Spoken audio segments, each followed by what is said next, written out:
Hello, everybody. Welcome to our The Nature of Darkness 2, a workshop in the Adjusting to Change series, out of the ordinary, for the reason that we actually dealing with current energies that require us to understand a little more about this. We need to understand what we are up against, and therefore I would like to continue our discussion, our Q&A, and some of these aspects that perhaps may have come forward right when we started to talk a little more about the dark forces that can influence our, we will see, our choices in different ways. So in this workshop,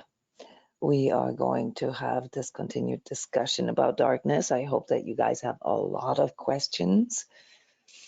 It's really important that we ask questions. I will not volunteer information that you cannot process. So if you ask questions, I will answer them to the degree that I can offer this here. We're going to talk about the inner and outer expressions of darkness, which is very important for the discernment of it. And we are going to look into the duality of darkness one more time.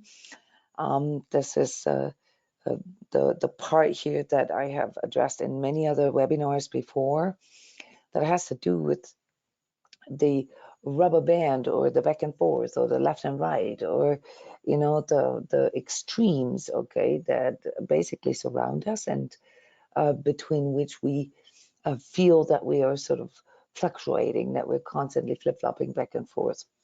We've already come to the conclusion that it is not about being squeaky clean or being all just pure light or something like this. Then if that were the case, we wouldn't be here in 3D. We already realized that it's about balance. And today I would like to talk a little more about how darkness works through us, how it perhaps influences our will, the will, not the desire will, but the willpower that we have to actually follow through on our goals, on our values, on these things that we consider higher goals. In our last workshop last week, where we talked about mastering our will, we scratched the surface there a little bit and found out that, there are some things that we can perceive within ourselves. Yeah, they don't necessarily have anything to do with outer conditions that can hold us back or make it harder, or make us become more susceptible to these things that we've already identified as, well, maybe not necessarily dark, but as forces that are holding us back from, following through with our good intentions. And this is also the reason why we're having this workshop about the nature of darkness right now, because it's very important that we truly understand how these forces in the universe work through us.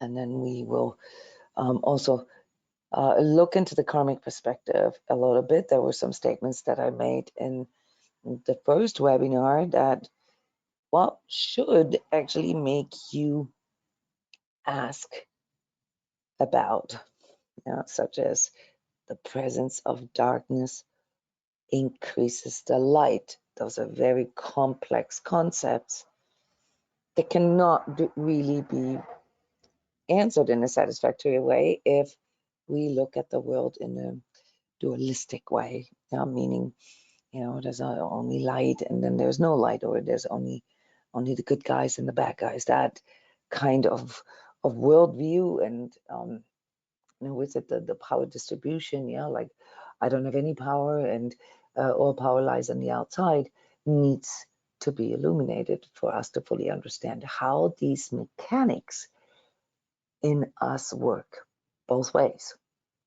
The mechanics of becoming susceptible for darkness, and also the mechanics of, well, how to drive darkness out, how to bring in more light, and also, as you will learn, how to inoculate, how to make yourself immune, at least to a certain degree,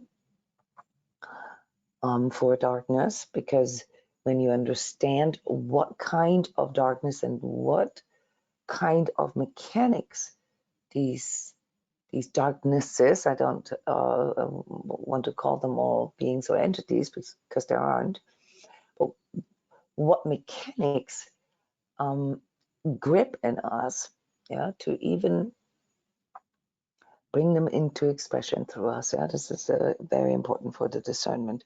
So this fits right in here before we move on to mastering our body, because it has to do with all these aspects that do influence our attitude and our motivation.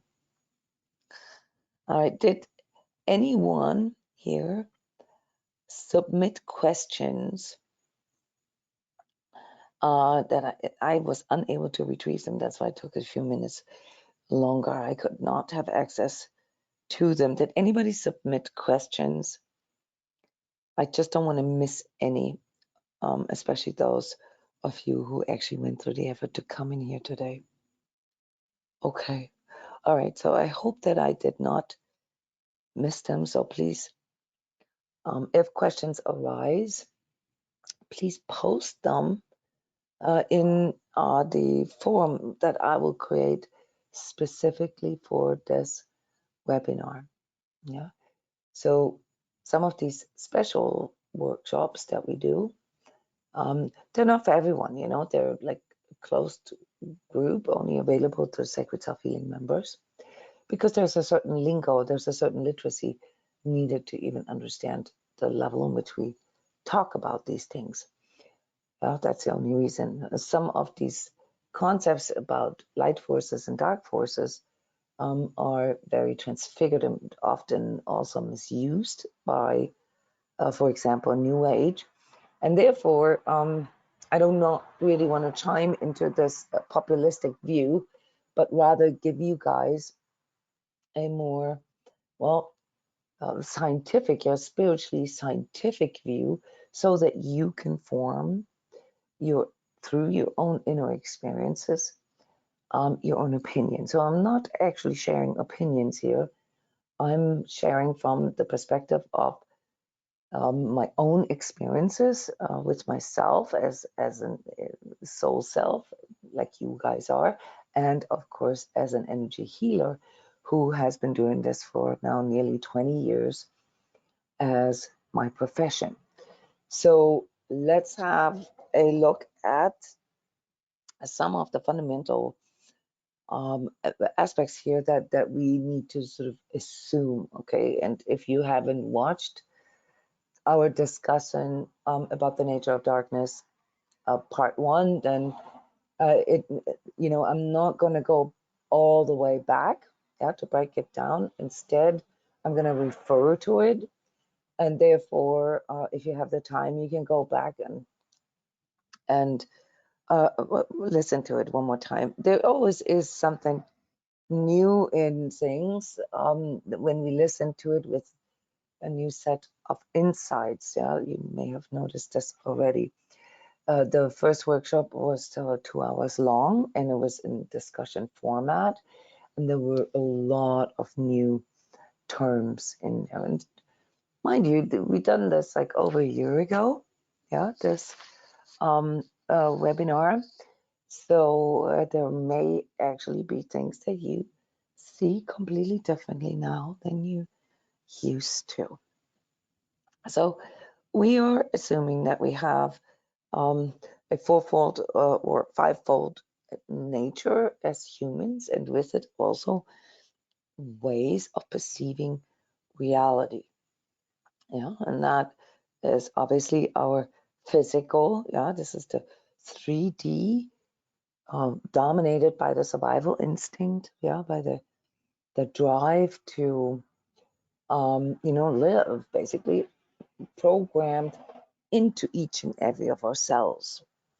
And then we have the emotional body. This is where we carry all the feelings, but also our intuition, also our passion. Yeah. So something that can turn into a drive, really, but isn't fully thought through. Yeah. So let's say, you grew up in a family where, your dad never really respected you and kind of talked down on you,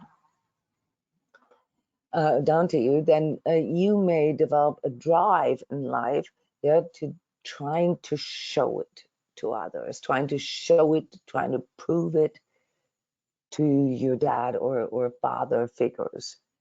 Yeah, just as an example, can you follow me here? That's what a drive is. Okay, it is not really an intention that has developed out of you, um, you know, wanting to experience something, wanting to grow. Yeah, and therefore the drive is still at a relative low level of our perception of reality, because it's usually just sort of a countermeasure to painful experiences. This is always a very important discussion, by the way, about drive in life.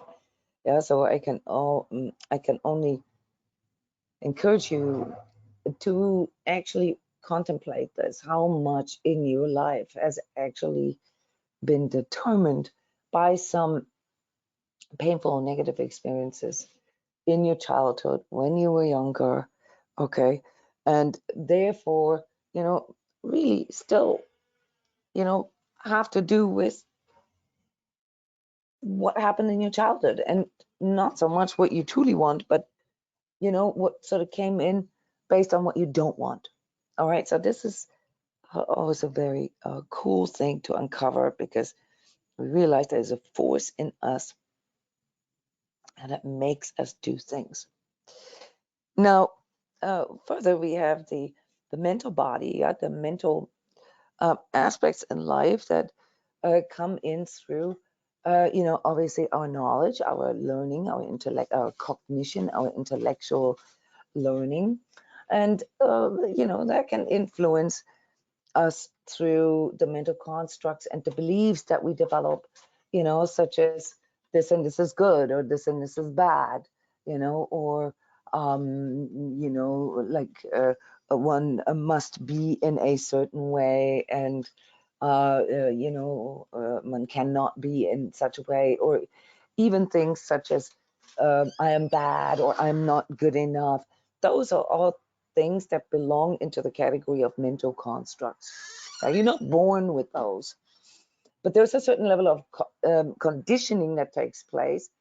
For example, if you grew up in a family, and those are just sort of classical examples, where there was a lot of negative talk, a lot of judgment, perhaps even punishment, even if it was just in a verbal way, where there was down talking, but more so, in that way that it was sort of criticizing you, and not, pointing out the flaws, and making it so that you basically started to buy into this idea that, there's something wrong with you and you need to be somebody else. You need to be something different from who you are. This affects our confidence, and this can also affect the development of our will altogether. If you think about it, goals and intentions are all good things, but the will is the force that actually brings that into action. Yeah, and if somebody keeps telling you, oh, you can't do this, or you're not good enough, or whatever, you can imagine that that can have quite a bit of influence on your choices. Further, the spiritual level of reality that can influence through beliefs that are a little outside just the mental constructs. They can, I mean, it can go all the way to like fantastical beliefs or superstition, but if we just go with the sort of normal or typical things that people believe, then that people believe in the spiritual, it has more to do with things such about God and about higher powers, such as There is so much suffering in the world. Why does God allow that? Let's zoom into this here real quick, because this seems to be a question that nobody dares to ask, but everybody kind of has, especially children. Children ask those questions, by the way. What's your take on that? What's your take on whether or not there is a God, and whether or not that, reflects in, or should reflect in, if we have suffering in this world or not? Have you ever thought about that? Anybody ever heard this? That, I don't believe in God because, if there was a God, then, how could there be suffering? How could there be wars? How could there be pollution? How could there be, all these bad things in the world? Who wants to share? Hi, Jona. Hello? There you go. Hey, Hi. hi, Sean. I hear you. Okay, great. I've heard this all the time, through people, media, and whatever. And what usually happens is the reaction in me is I just go into myself and withdrawn. Um, and I've asked myself and I've asked people that question, and they've said, there's no one up there waving a wand watching us. It's kind of up to us in a way to, I don't know, make better choices and learn from our experiences. But that's just, I don't think that's a deeper enough answer for you. Yeah, so I was inquiring about your personal opinion, right? So that's what you intuitively sort of say to someone, that there is no guy out there with a magic wand and just makes all bad things disappear. Um, Yeah, and it doesn't work like that.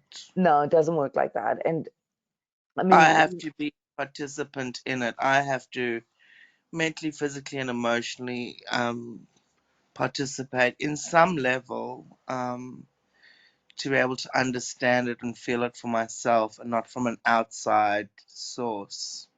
It has to come from my right. inside and not But my mind. why is this so hard to accept for people? I mean, why do people want this guy in the clouds that waves Because around? it would make everything mean something that it doesn't. It would negate responsibility. It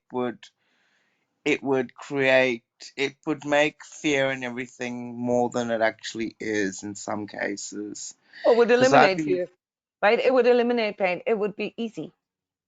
It would be easy. well, it would be easy, but it would also be very hard because we'd be completely just staring in consciousness like babies through our whole Okay, lives. I like this. I was just going to say, what does this kind of spiritual belief or spiritual view actually express? It expresses some kind of childlike imagination, yeah, of what God Yeah, is, yeah, yes. and not to uh, degrade this, Degrade. because this is in fact a certain representation of a developmental stage that we have. Okay, so when we're 3 or 4 years old and go to Sunday school or whatever, then this is exactly how we imagine this. Yeah, and there's nothing wrong with that at that stage. Now, there are some bigger sort of cosmological aspects to this. So if we um, perhaps see our development of consciousness as a result of millions of years of evolution, just like our physical body today is not the same as it was 4 million years ago, then one could state that such a spiritual belief, yeah, such a spiritual reality, um, is valid, but it's a very, very low developed stage of spiritual consciousness, of spiritual awareness. Yeah, it's a you call it baby stage. It's a childlike. understanding of God. It Yeah. limits my potential for experiences down here as well. Well, that's that. Now you saying this from a high level of consciousness because you already realized, you know, what what this sort of correlation is. Obviously, babies don't have a lot of power. You Well, know, I mean, they can't make choices. So this is the why fact. do I have to be the special and different perfect one when everyone's making different mistakes and choices out there? And I'm like, no, no, I'll sit back, rah rah. And it's like, no, you don't have to be that anymore. That's exhausting. It's But actually exhausting. just like how we have this in our society, we have kids and we have we have toddlers and we have elementary school kids and teenagers and adolescents and middle-aged people and older people. You know, we must assume that when it comes to spiritual maturity and spiritual consciousness, okay, that this is the same. Yeah, that we have, different souls, different humans, okay, in different developmental stages. That is always the case, no matter what it is. Yeah, the same could be said for the emotional or for the mental. So let's not forget that.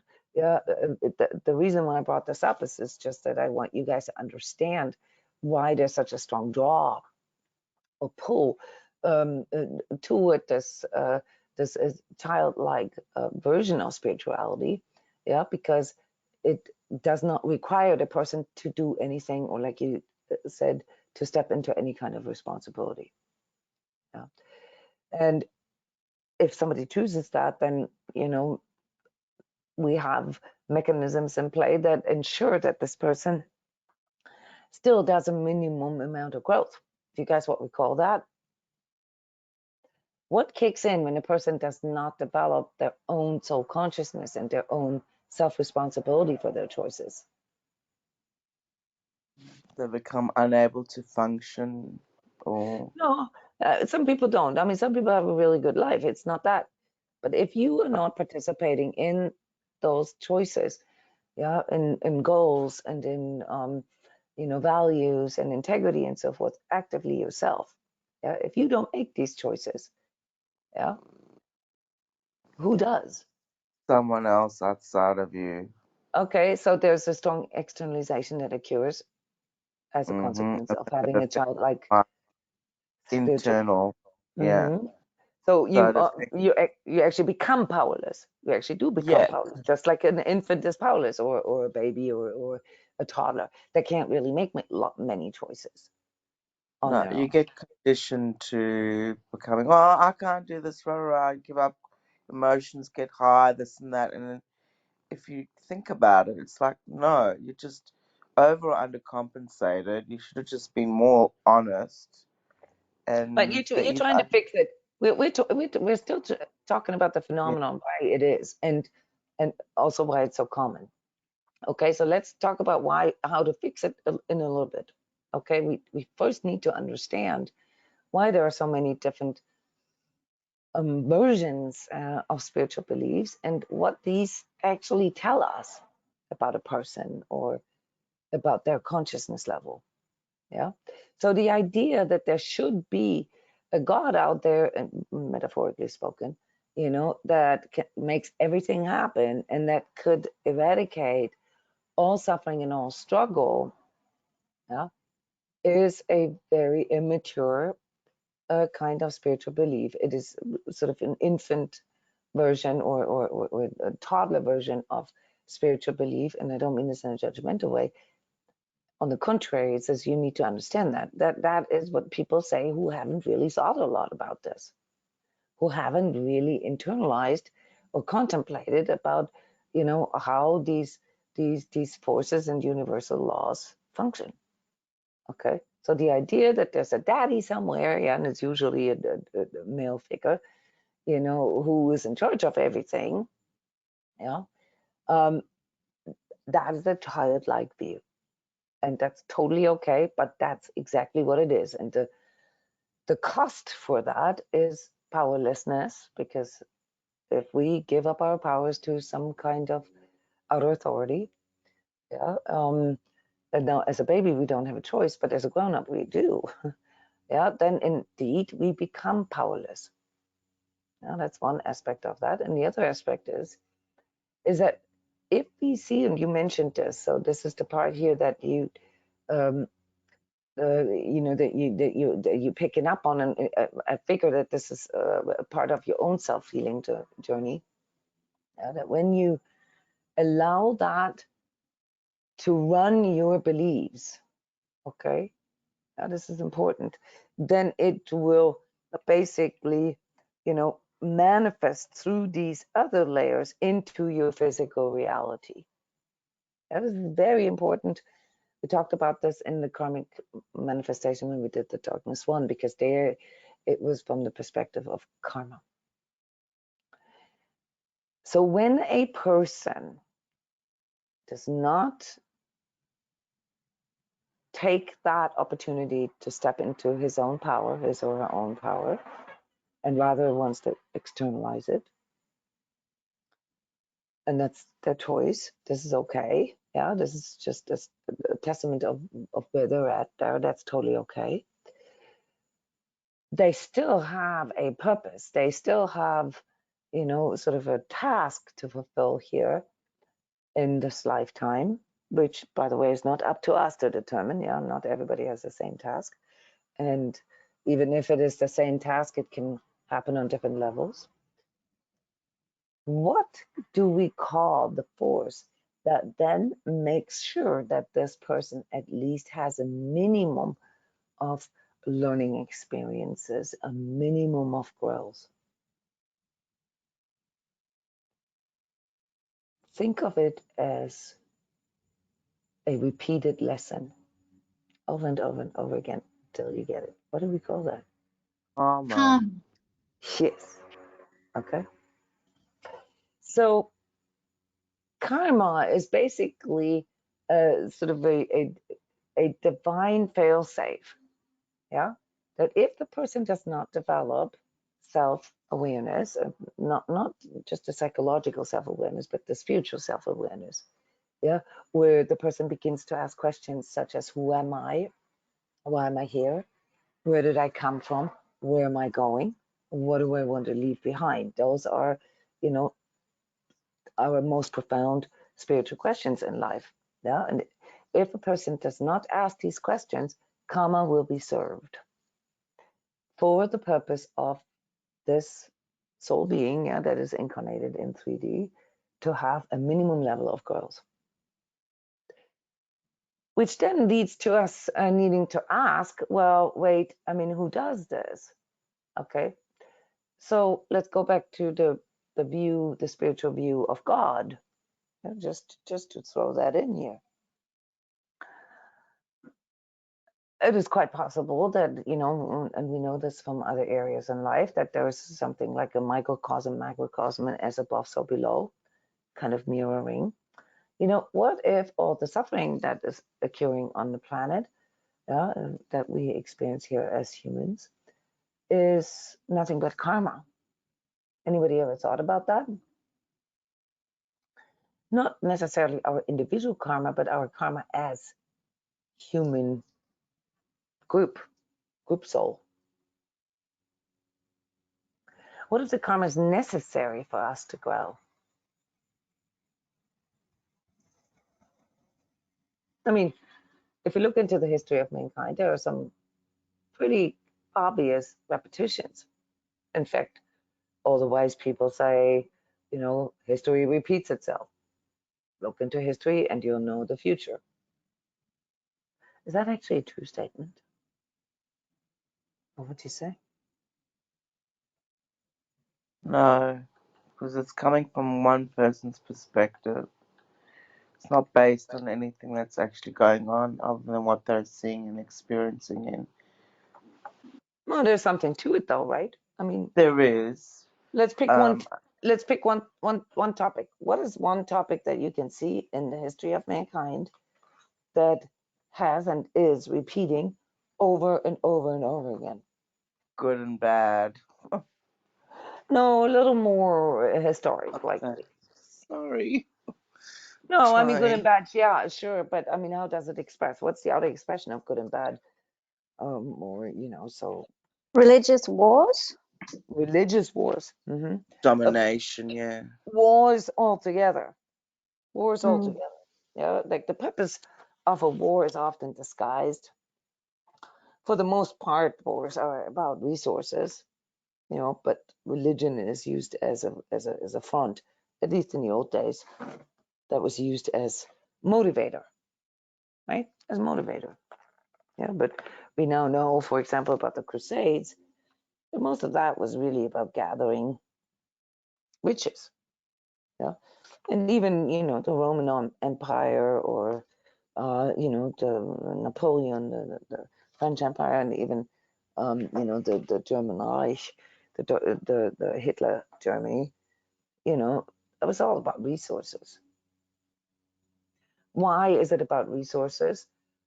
Because more resources are part of our natural survival instinct, our drive, and the way our societies are structured. The more resources we have, the more what we have. What do we get through more resources?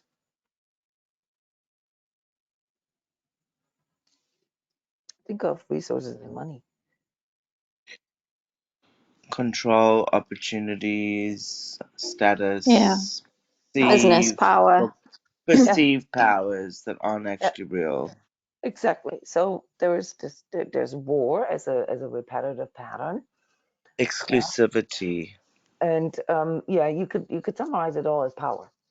Okay, because when you have power, then you can have all the other things at will. Whenever you want to.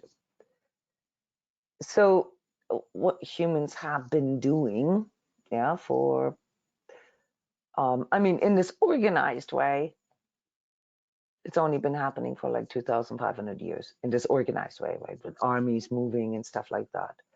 There's always been wars before, but they weren't as organized. It was just more on a tribal level. Okay. Now, somebody said world domination or domination, right? That is goes along with that. Yeah, with all our technology and everything, the scope of war has become larger. Yeah. So it used to only be, you know, being the emperor of China or of Mongolia, and even that, the Mongols, very interesting. Um, it was also about resources, of course, but they also had another component to it, which had to do with cultural freedom. So there's something very interesting if you actually study this. Yeah, but um, all that, obviously served, the own tribe. Okay, so to make my tribe more powerful and with me as a leader. Okay, so war, in other words, killing others, yeah, for the sake of resources in order to gain more power. That is a karmic topic that weaves through humanity. And well, what is your contemplation about this? How this is going to end karmically?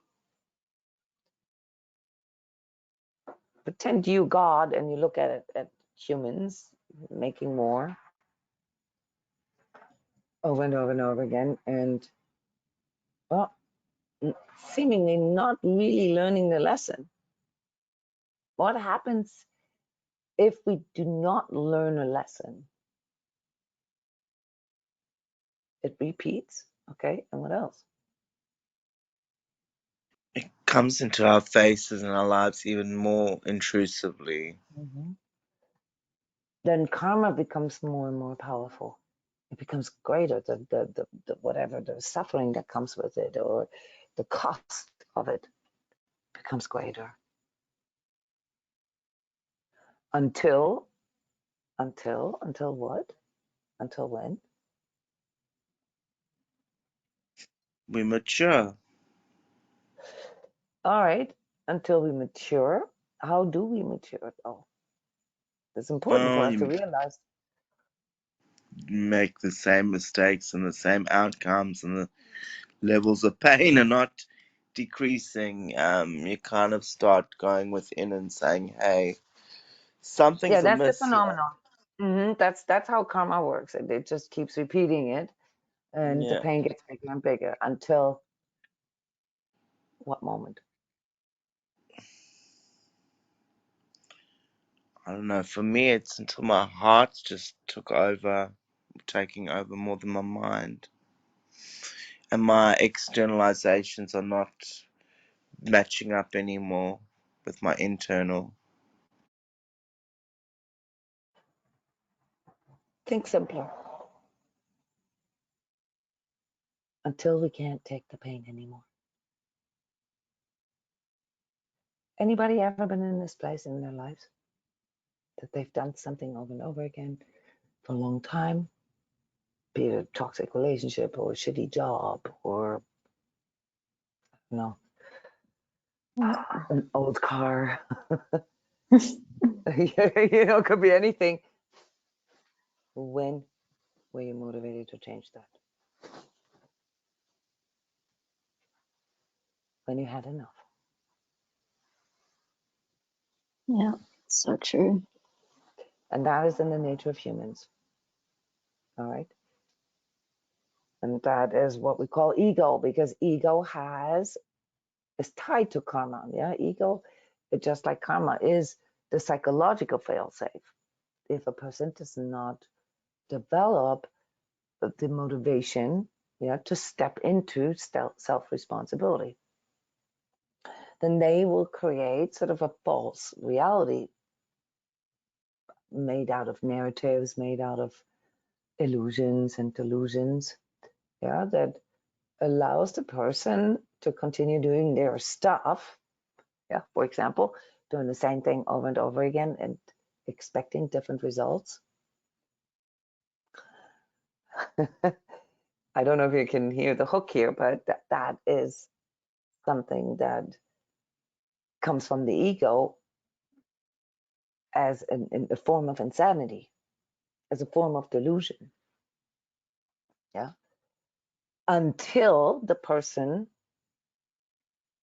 can no longer stand the pain.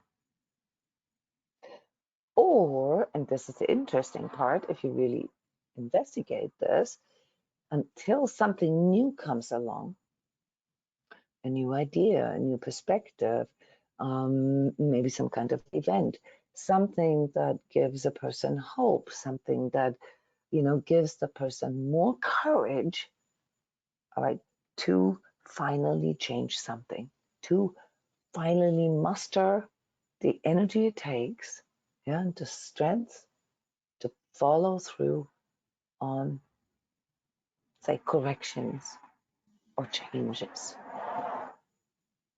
So this is in the nature of our ego, that we do not, unless we have to, okay, we do not. It's only very few people that are born with the conscious level with, they realize this very early on in their lives, that mastering life and mastering this higher potential can only come through stepping into self-responsibility.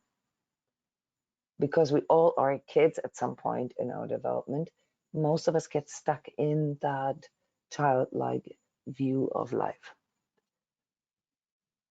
So the childlike view of life is the one where we see some kind of force that is outside of us that makes choices for us, isn't it?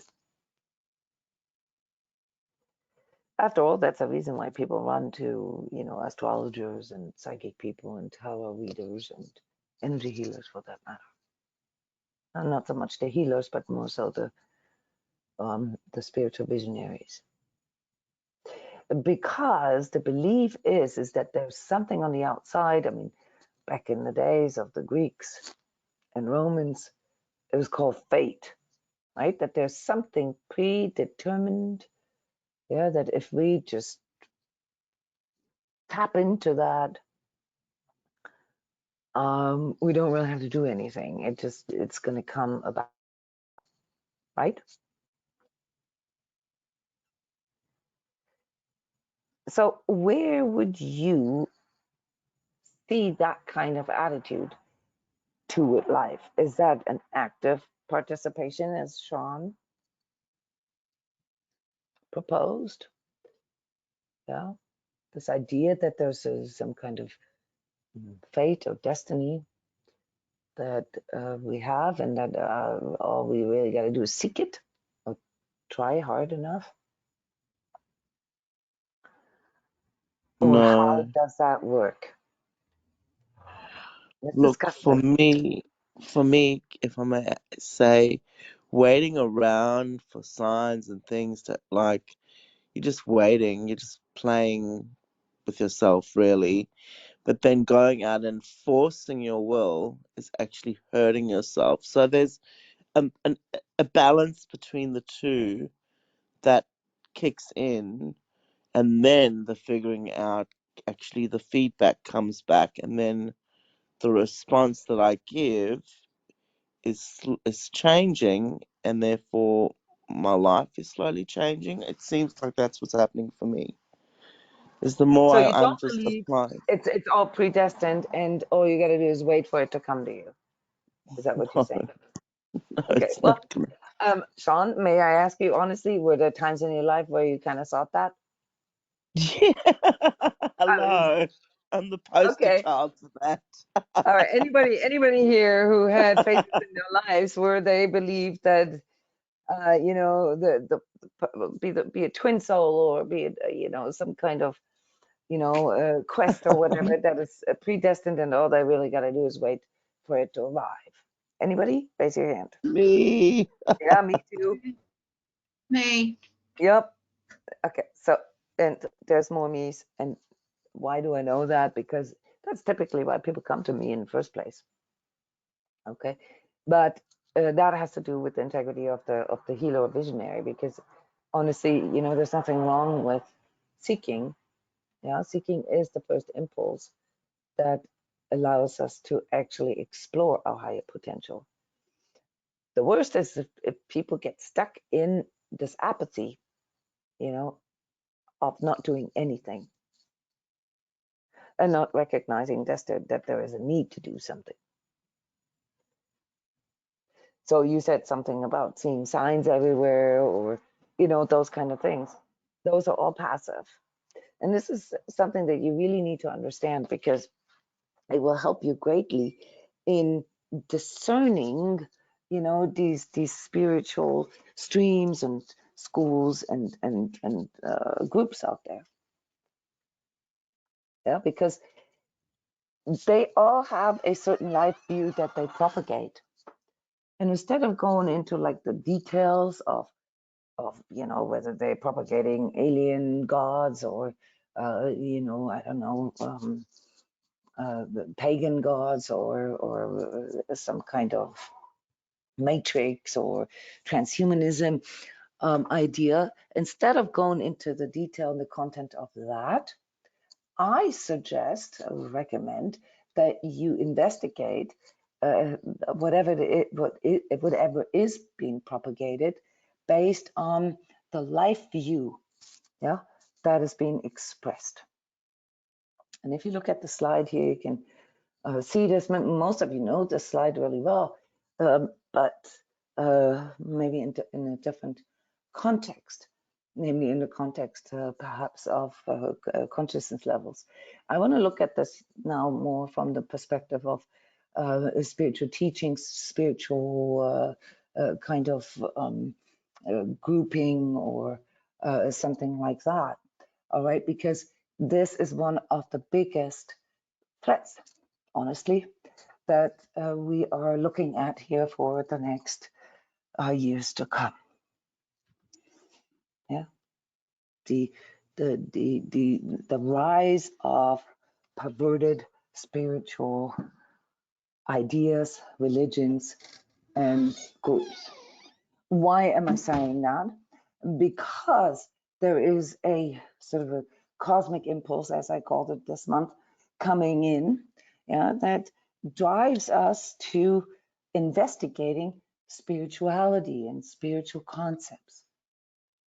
And this will play out obviously in all these things such as curiosity and wanting to explore things and wanting to know about, the Anunnaki maybe, or, all these kinds of things that will then be turned into religions.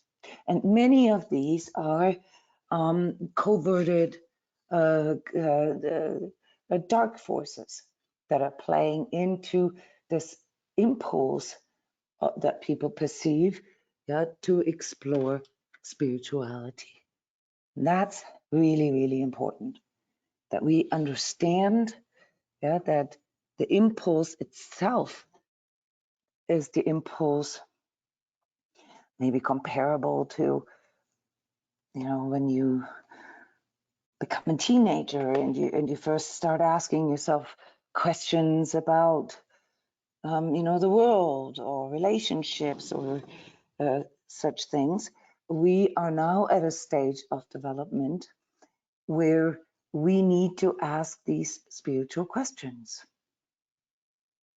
Yeah, and this will give rise to all these spiritual outcroppings or weird ideas, because we are still somewhat of like an infantile type of belief. Yeah. So let's investigate these spiritual concepts that are out there, and what the actual sort of life view and view of higher power is that stands behind those. Okay, so you see here fundamentally 4 different stages in the development of spiritual maturity. You could also say that those are representations of just regular maturing. So the lowest level here, where you see the word powerless, red and orange, is something that, well, I guess many of you are quite familiar with, even either through your own beliefs or maybe the beliefs of the people around you. So let's make a few practical examples how the outer expression of such an inner belief could look like. So you see here that the level of perception, the level of how the person perceives the world is ego. This is the lowest level of spiritual understanding. Can you guys follow me?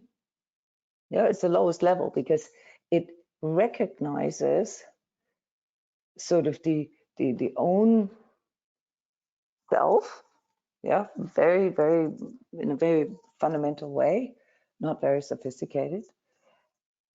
But at the same time, it sees everything else as outside.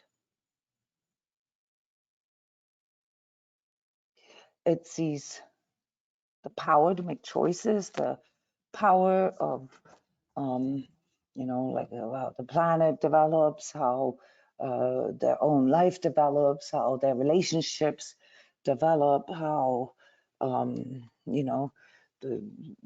like other people see you and so forth, as determined by the outside. Even all the way to, the things that I often report about, collective energies, or planetary constellations, political movements, and so forth, are all part of this sort of external force. And the self, the person that identifies him or herself as a person, sees themselves as powerless. The life view that is propagated through this kind of spiritual understanding is such as that things are done to me. Yeah, everything in the world happens, and what happens to me is coming from the outside. It's done to me.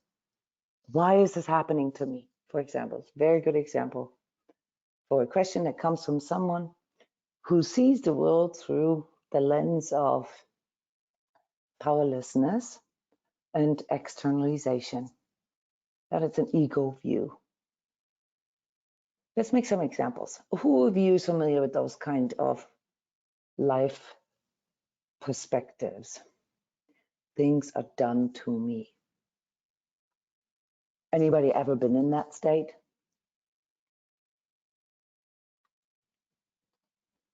Yeah, absolutely. Yeah, 30 years of my life. Pretty much, right? We all come from that place.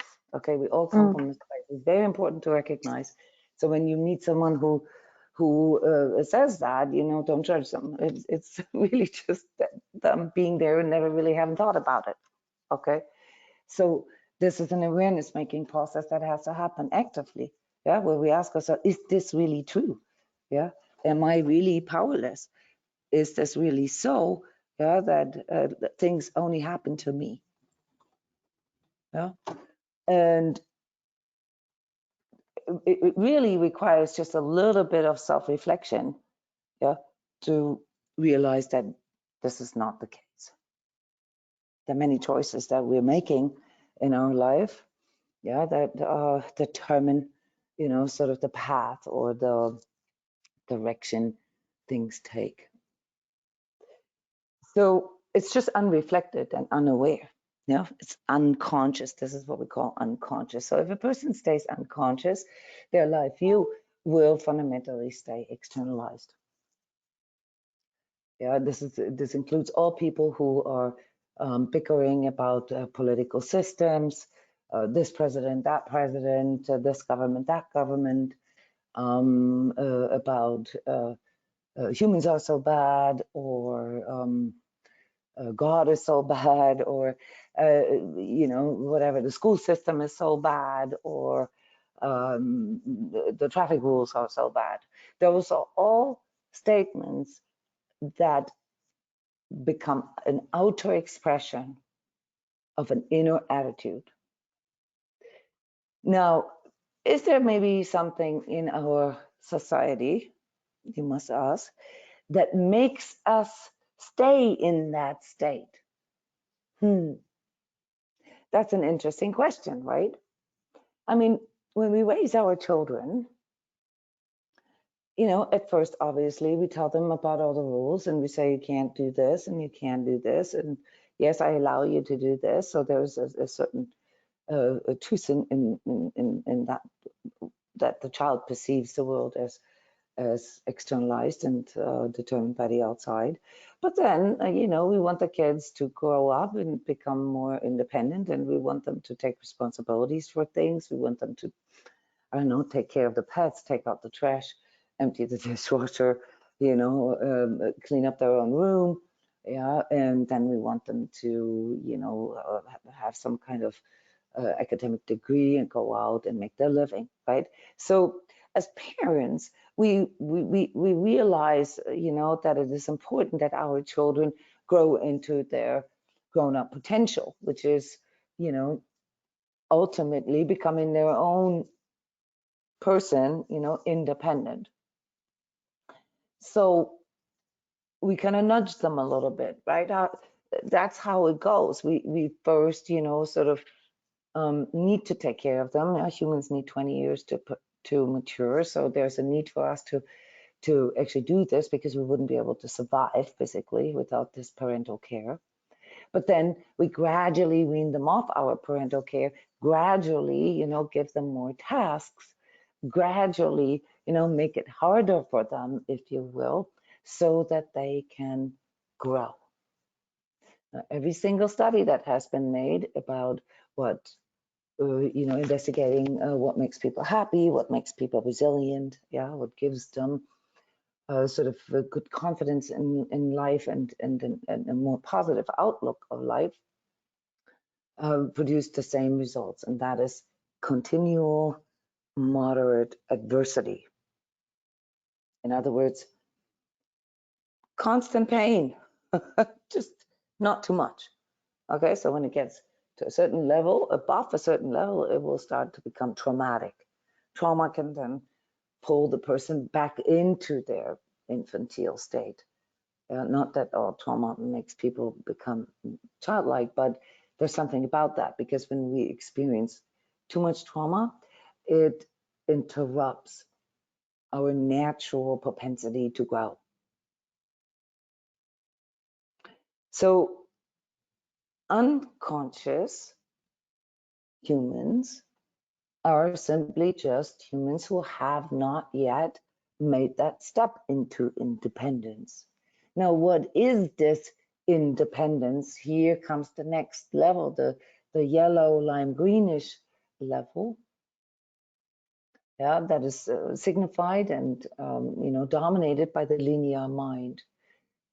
That developmental stage is the one where we start asking questions, where we start investigating and exploring things, where we start, drawing conclusions, where we start, developing something like a logic, yeah, like a pattern recognition. We say, oh, every time I do this, this and this happens. Well, maybe I want to try differently this time around. Yeah, so it's the logic.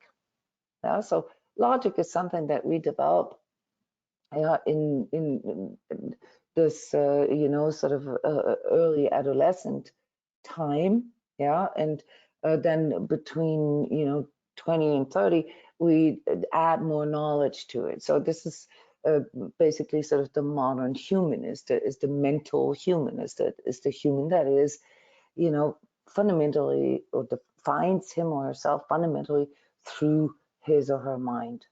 Yeah, what you know, and what you can recognize. Now, this is also propagated by most of the economic schemes that we have. Yeah, capitalism, for example. Capitalism, encourages people to, to step forward and to go into this sort of gaining resources, gaining an advantage over others through, making things happen. Yeah, through entrepreneurship, through going out there and go get them, through sales, etc. Okay, and there's nothing wrong with that, because that's also part of our potential. It is one octave of who we are that needs to be explored, that needs to be developed. Yeah, so this is why most of us have their strongest sort of draw, into making academic, working toward academic degrees and trying to prove ourselves to the outside world through our achievements. Yeah, this is where we form, the sort of an identity and the esteem that goes with that. Yeah, in that early adolescent time. Yeah, between 18 and 35, is that's the time where we investigate, the options that we have and where we try to place ourselves. The worldview that is propagated in that state is basically, I can do whatever I want to do. Yeah, things are being done through me. We know that this is still below truth, or below what we consider to be the shift between ego and true self. So this is still ego related. It's signified through the drive. And Sean, you said this earlier. You actually used the word will in conjunction with the ego. Yeah, will in conjunction with ego, and when it comes out of the solar plexus, yeah, when it requires force to be upheld, okay, is still an ego force, is still here in this yellow, lime green area.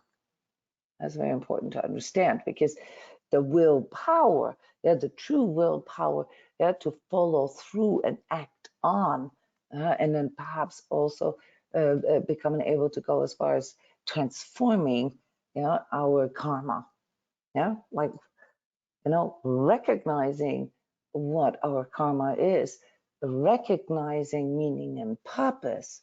That happens in the next stage here. That happens when we begin to recognize that the big questions in life, yeah, so who am I, where am I from, what do I want to do here, and so forth, but also how can I be happy, how can I get peace, how can I gain, how can I love, yeah, and how can I become fulfilled. Those are not material questions.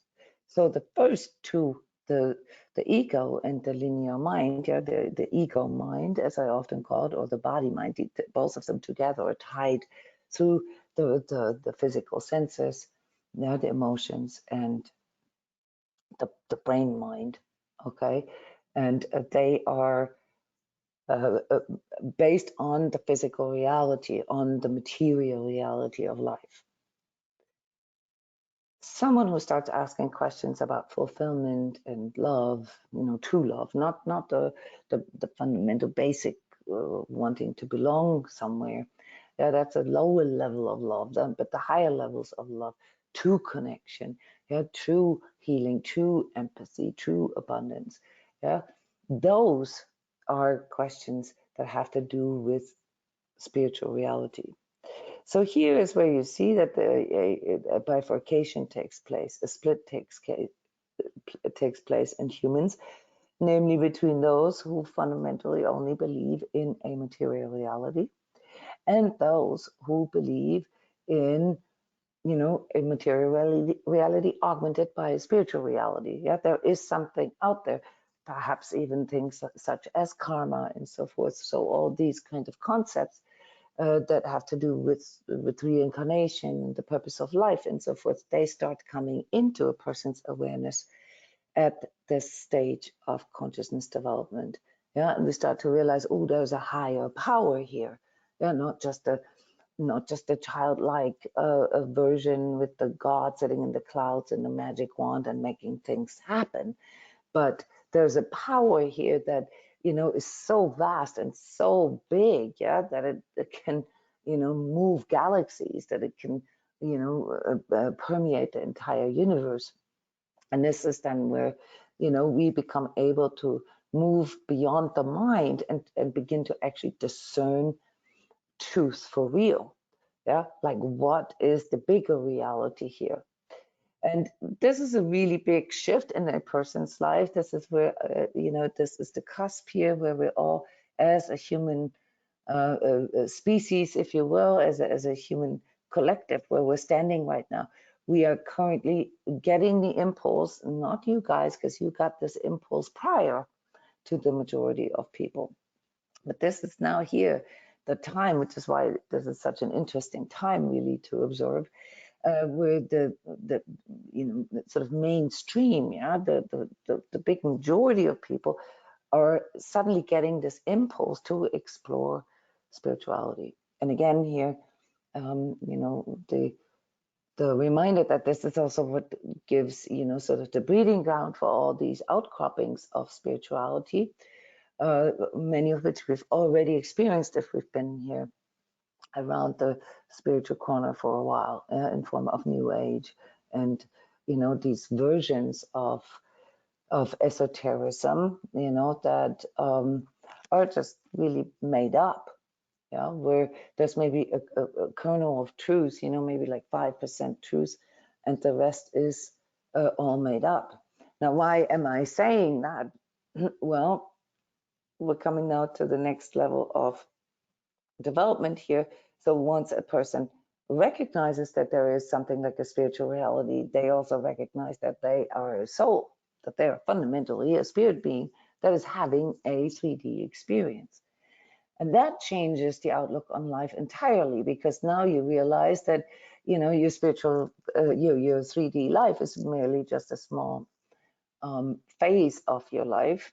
where you gather certain experiences that somehow you don't know exactly what, but somehow serve, the spirit being in you, you have the soul being in you in a way, and you realize that it is actually the spirit being in you that is working through you. So you begin to see the world in a different way. Yeah, you begin to see things that are happening to you, that are happening through you. So things are being done through you because you are here in 3D, the outer expression of your soul, of the spirit being inside you that is acting through you. Yeah? What comes after that, when we truly begin to develop a spiritual consciousness, and this is the journey that you guys are all on, because that's what the sacred self healing and the soul self initiation and the energy course and love integrity and so forth is all about, namely the refinement of that, yeah, the learning the ABCs of spirituality, learning how to investigate a spiritual concept, learning how to feel into it, learning how to spiritually vision for yourself, seeing these things for yourself, no longer relying on some, corner psychic or tarot reader or anybody, who claims that they channel something or whatever, but actually stepping into that spiritual, that visioning, yeah, the ability to spiritual vision yourself. Because guess what? Each and every one of us can. That is part of our grown up potential, our spiritual grown up potential. The fact that most people, like linger here, yeah, in this childlike understanding of spirit and spirituality, doesn't mean that we cannot all be in power. Yeah, we can. We're just not far enough developed. And some of us are. Some of us have this impulse very early in our lives. And, many of you, have had this kind of impulse at a time where it was practically impossible to talk to anybody else about this. So you thought you were alone, and you were forced to internalize all that, and perhaps developed a little bit of a hostile worldview, where it seemed that the outside world is against you, yeah, or that there's forces working against you.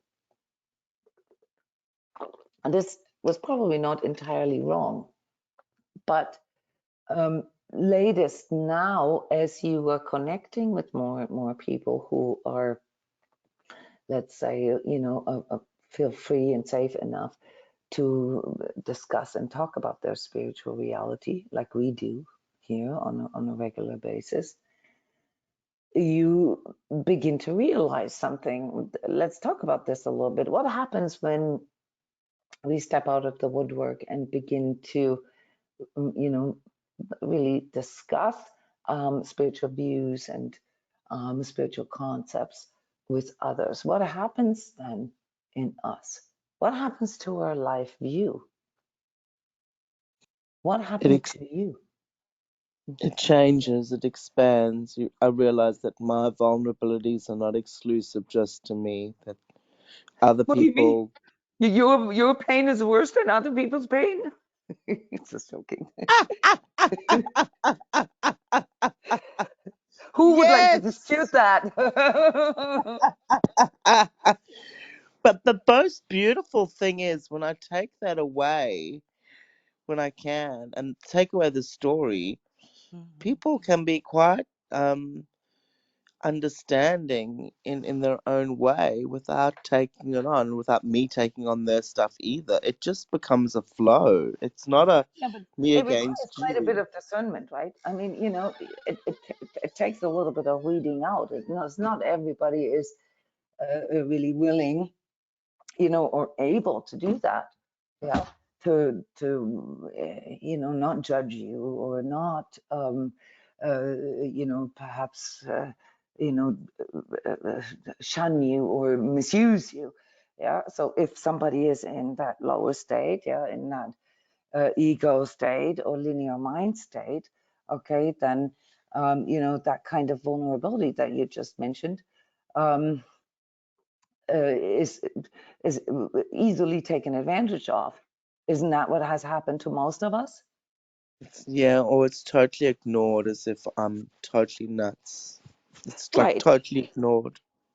Yeah. So there's the mind, yeah, in people that can be so strong. Remember this linear mind section here, or stage of development, is still based on a materialistic worldview. Yeah, there is nothing outside of 3D. So if somebody comes along and starts talking about reincarnation and karma and chakras and blah blah, yeah, for someone who's too completely caught in their mind, that it actually does sound insane.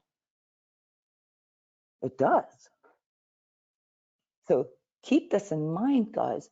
Yeah, that it's just like when you talk about certain mathematical concepts with a 4-year-old. Is this starting to click in for you?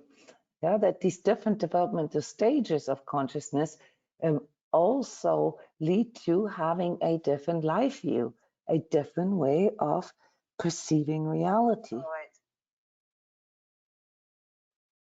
Therefore, yeah, you've heard me say this many times in different ways, don't waste your breath on people that, for example, don't believe in any kind of like soul or spiritual reality or higher power. Don't do that, because you do sound insane. We can't blame them for seeing it that way, because their entire life view, is more or less challenged when you talk about these kind of things.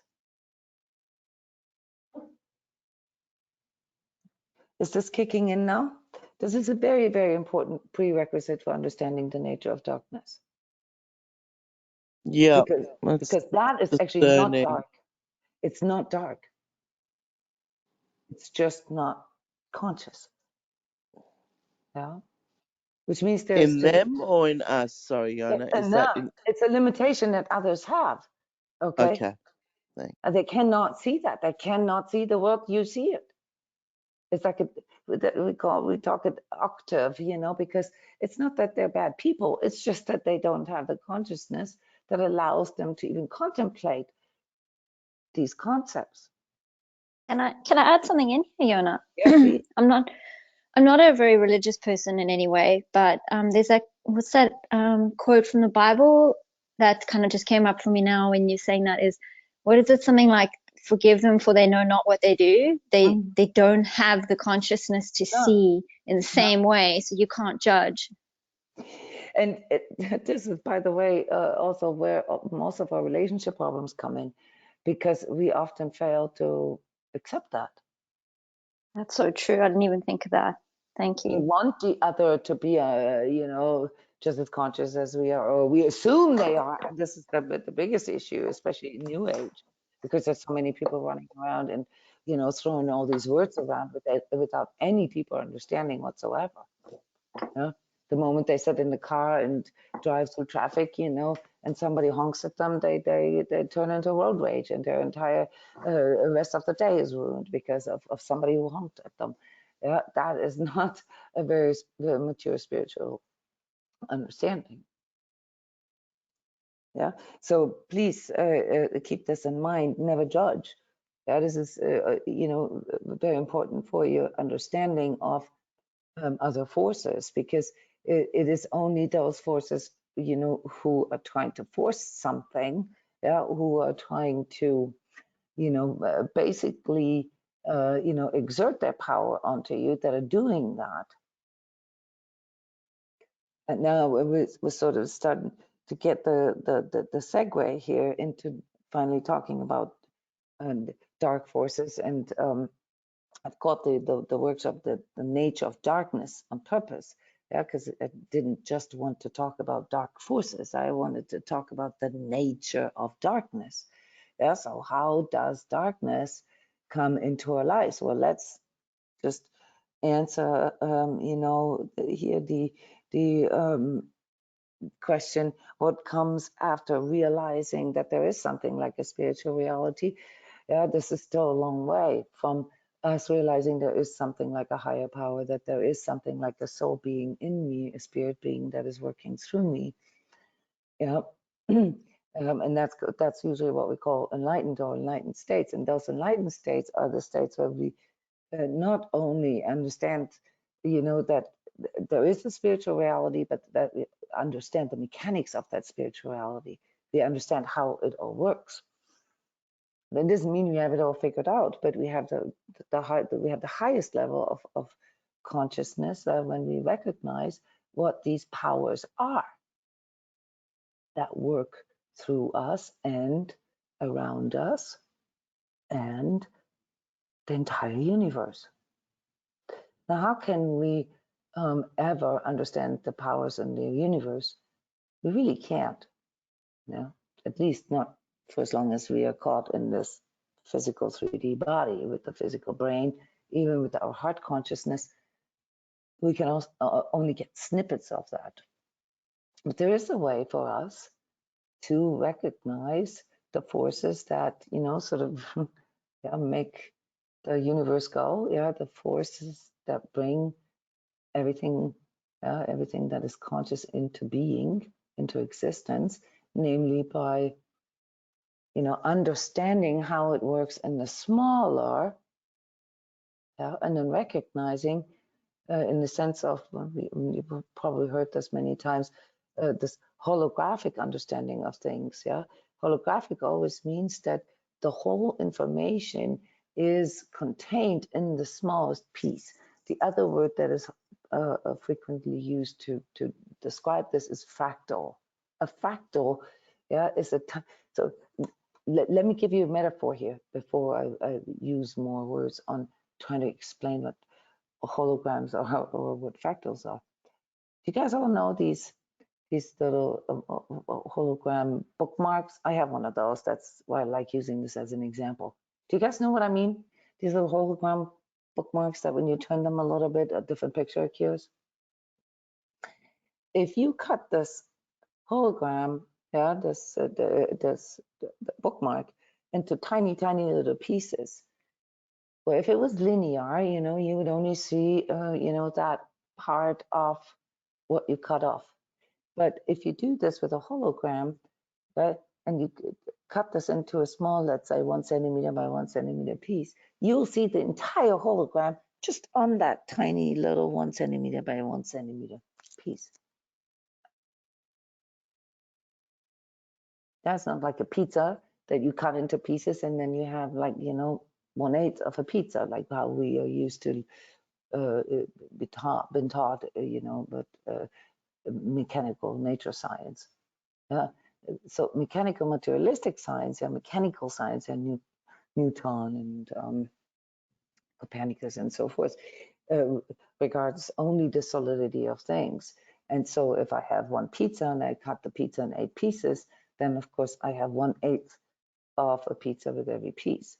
But if you cut a hologram into 8 pieces, then you get 8 times the whole picture. All right, so just a little bit on populist science in here on the side. Okay, so once you realize that there is this bigger pattern, this bigger template out there that, sort of weaves through all different expressions, all the different realities, and even the realities that you with your limited mind cannot understand, then you know that the whole is always contained in even the smallest piece. And even if you were the tiniest particle,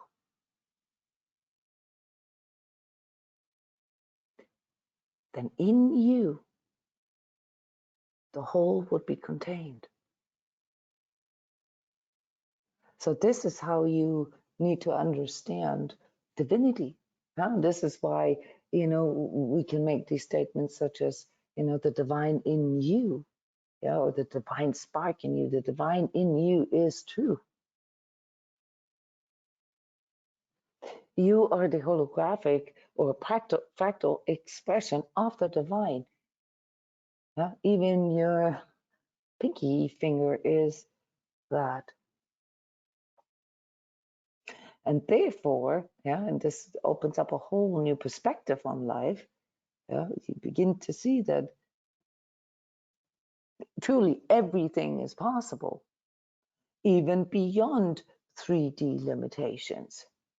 And you do not just see future as optimistic, even more so, you recognize that you are a co-creator of reality, that you can co-create your future, that you, in fact, to a certain degree, are actually holding a wand in your hand and become able to do this, yeah, to change your reality.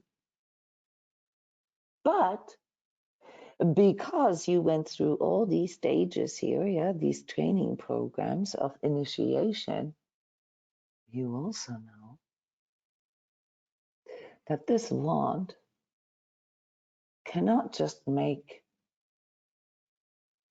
uncomfortable or hard or negative things go away. Why is that?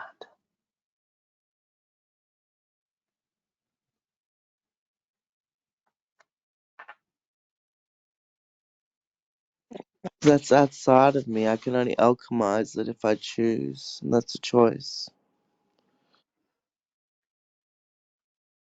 What is? Um, to work through my heart and not just my brain or my body or my mind.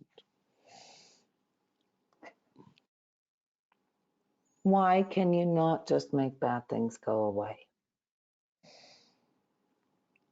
Because it's not possible. It's All not, right, we're talking about enlightened states here. We're talking about having, knowing that it is possible.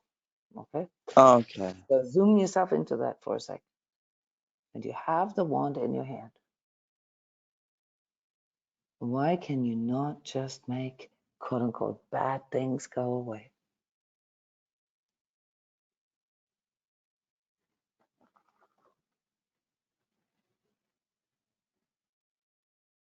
Is that because I can only really change myself and my perceptions and not anyone else's?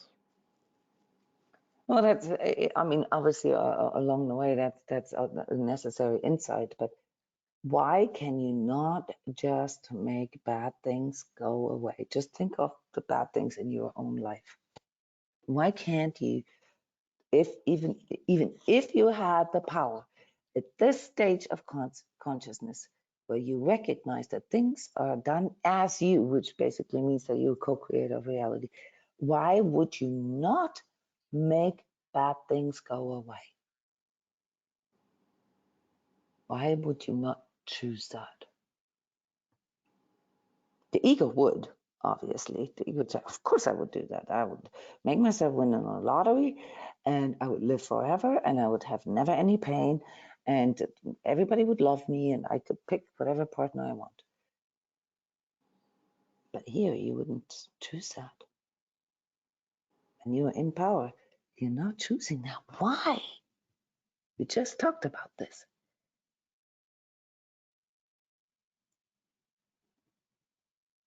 How did you get there?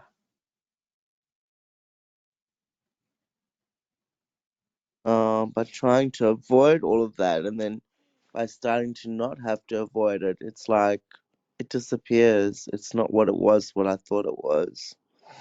Those obstacles are not what I thought they were, and then I can meet them to a certain point, and it's like, oh, I made a mistake, and let me learn from this and not beat myself up for the next 3 months about it. That's what's happening for me, really.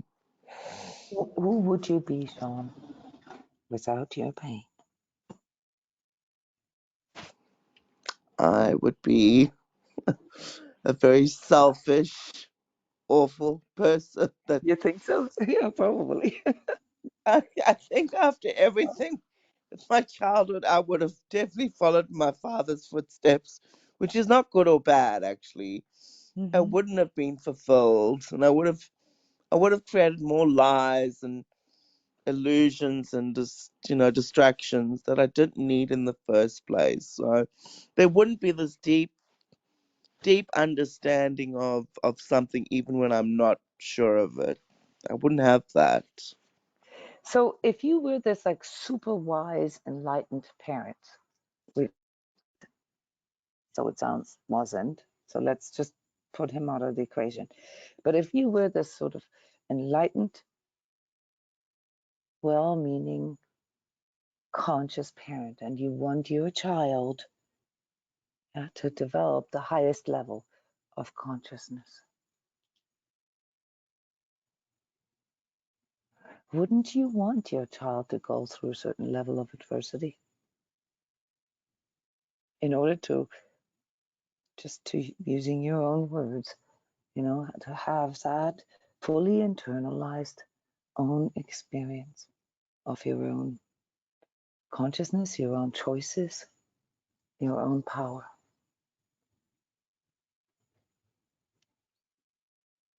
It's funny you say that because it kind of makes me feel emotional in a good way, and it makes me feel loved and actually understood. Mm-hmm. You know, it just But you, does. it's a part in you, though. It's a part in you. You need to recognize it's very important here for the discussion. It sounds like we're off topic, but we're not at all. Because when you understand that, then you understand that there's a certain level of darkness that is needed for you to mature, or else you get stuck down here. Okay. Yeah. Then you can also better understand, why there are teachings such as Christianity, for example, and Judaism to a certain degree, and Buddhism, yeah, that propagate that darkness is needed. Darkness is, in fact, a divine force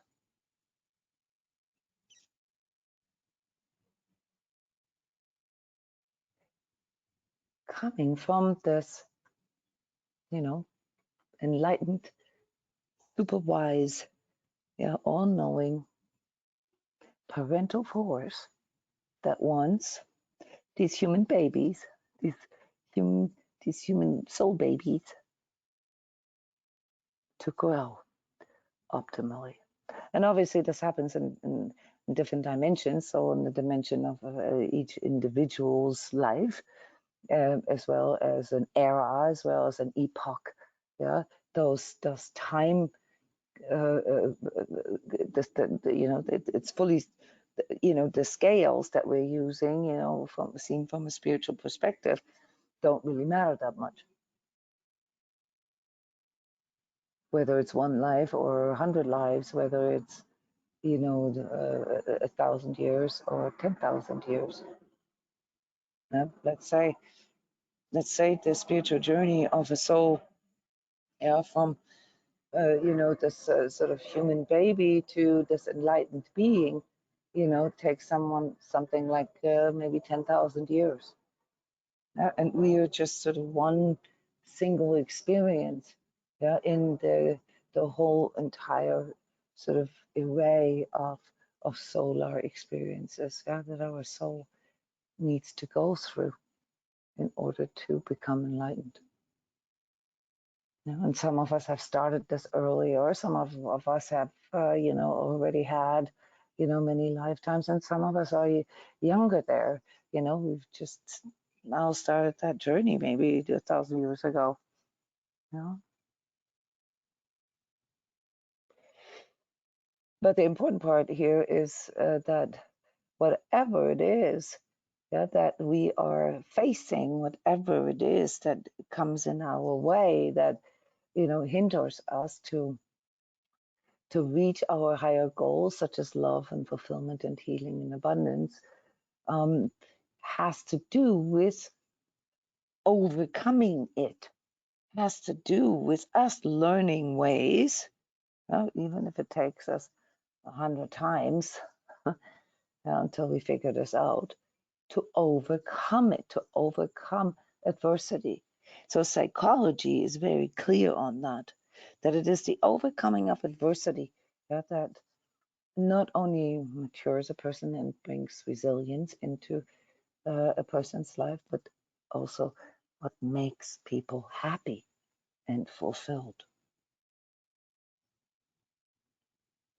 So the idea that there shouldn't be any suffering is a very limited view. It's the ego's view, because the ego's paradigm is avoiding pain and seeking pleasure. And the linear mind, the head people, you know, the common sort of mental person, you know, says that, well, it has to be productive, it has to make sense, it has to bring some kind of gain.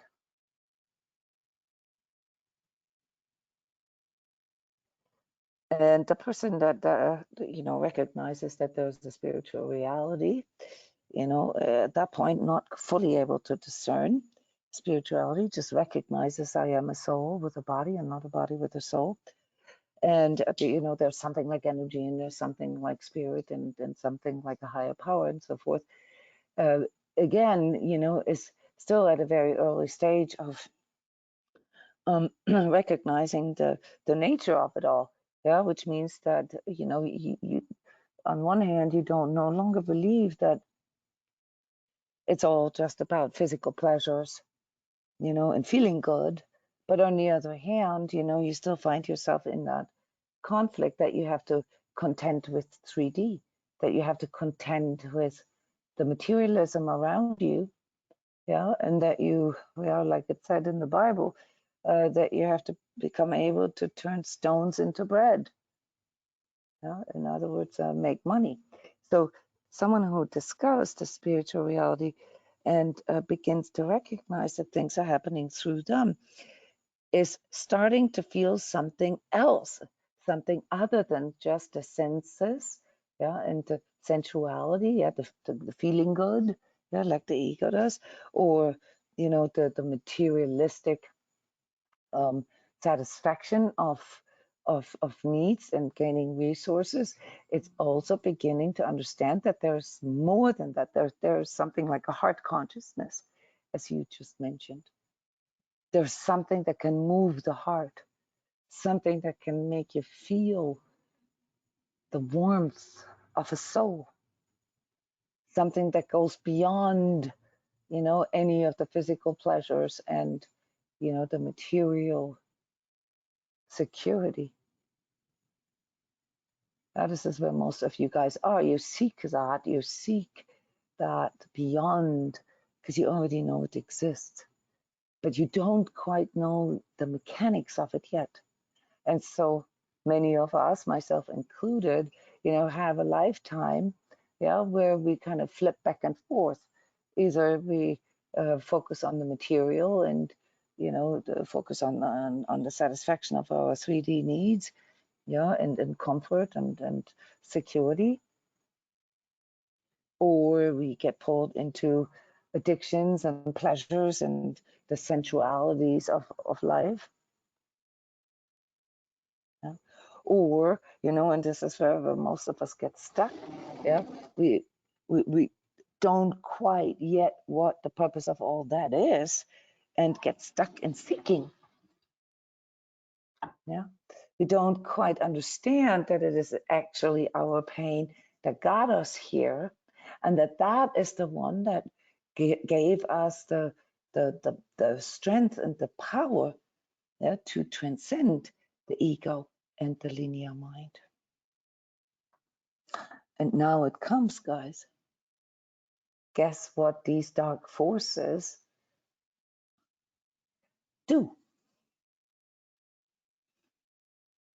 Without going into like what these dark forces are, there's a workshop series that I've done called Angels and Demons and Light Forces and Dark Forces, where I showed, you know, the spiritual hierarchies and who they are.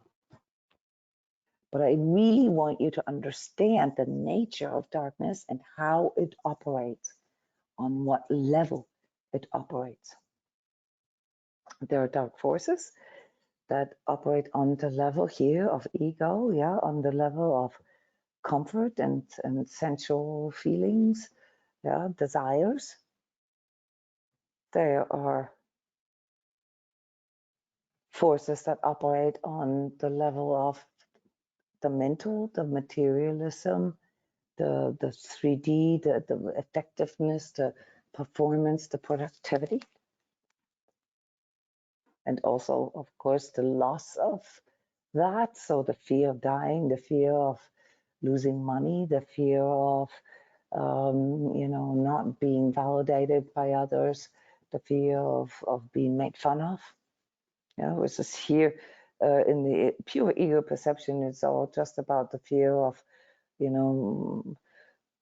pleasure, losing your cookies. It's all about maximizing fun, maximizing, desire and pleasure. Here, it's all about maximizing performance and productivity, which is why so many people are stressed out. Here, you begin to understand, and that's the force that works here, that there is something inevitable about the circle of life and the end of 3D, the end of this life. You begin to realize that death is just as important as birth, and that it is just a small cycle within a larger cycle. And the forces of darkness that operate on this level here are, playing directly into that. They're giving you illusions of immortality and,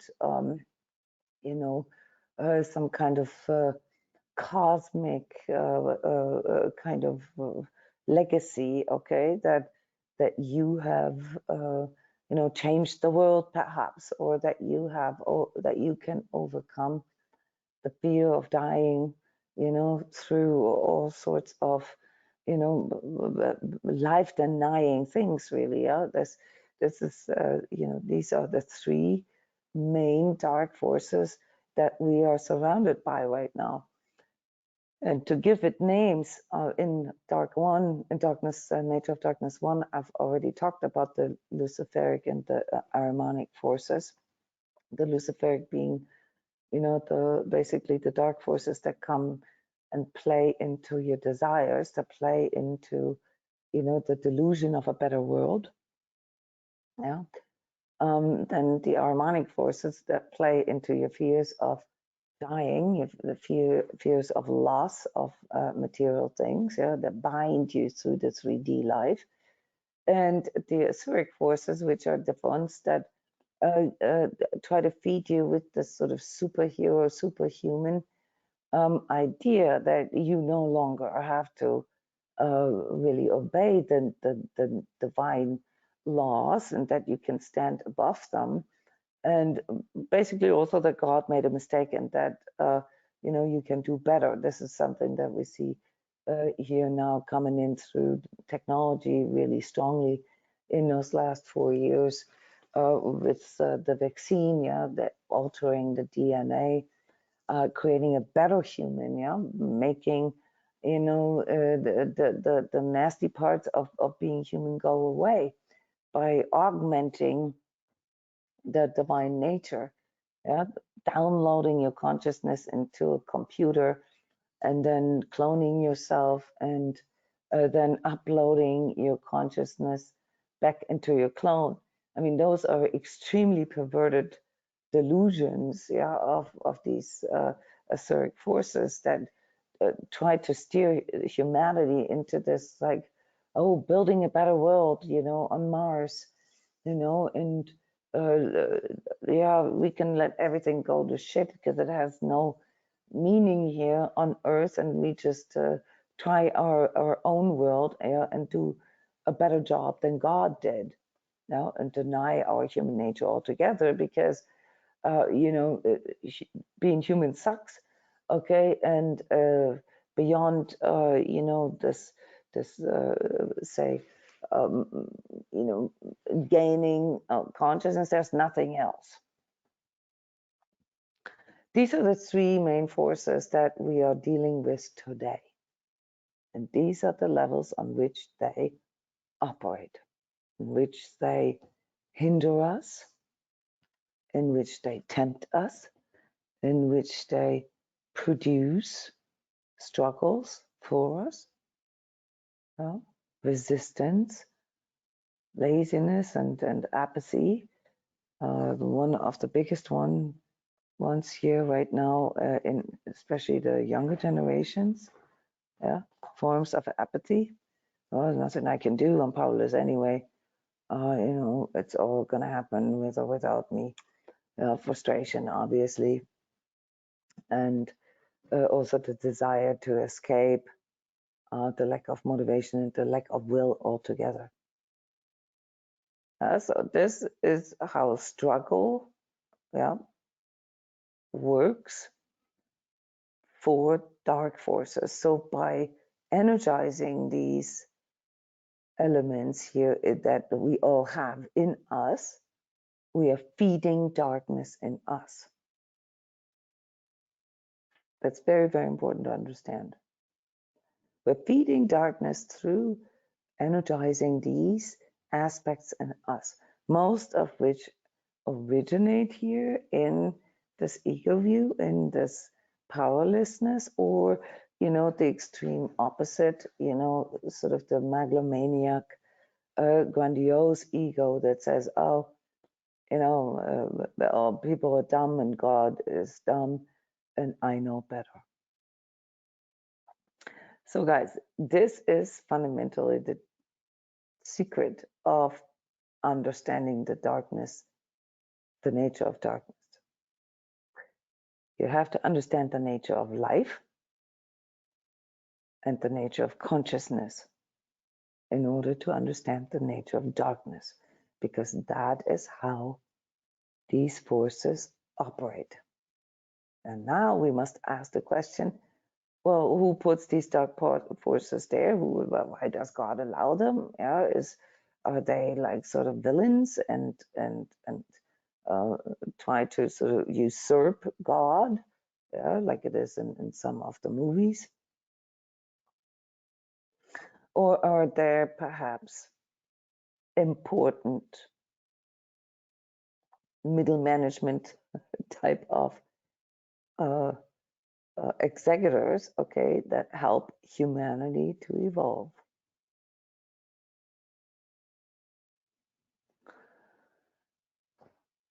In the past, and this is the only way to answer these questions, by investigating the past and the history of development of human consciousness,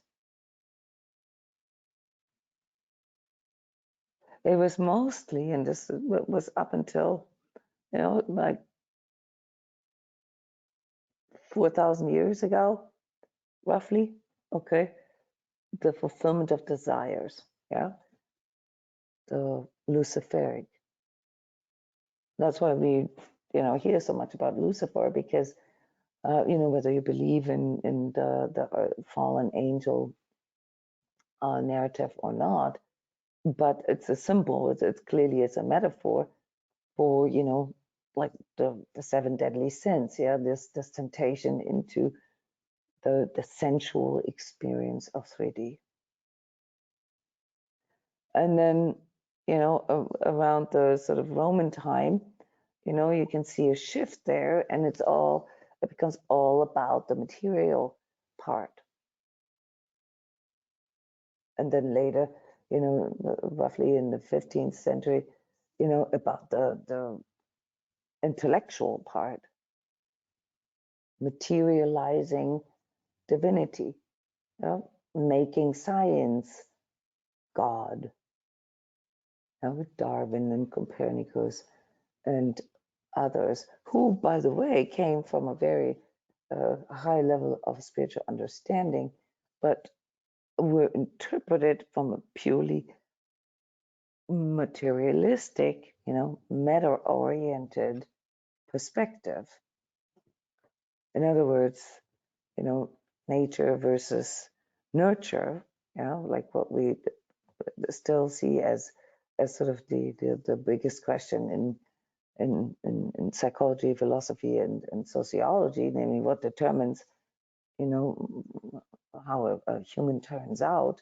Yeah, is it their DNA and their disposition on a physical level, or is it the upbringing? Is it the amount of love and the care and, you know, the conditioning that people experience? Or today we know, and in spiritual sciences, um, since like, you know, like 100 years ago, when spiritual sciences sort of became a thing here in the Western world, we know that there is more. It's not just nature and nurture. It's not nature versus nurture.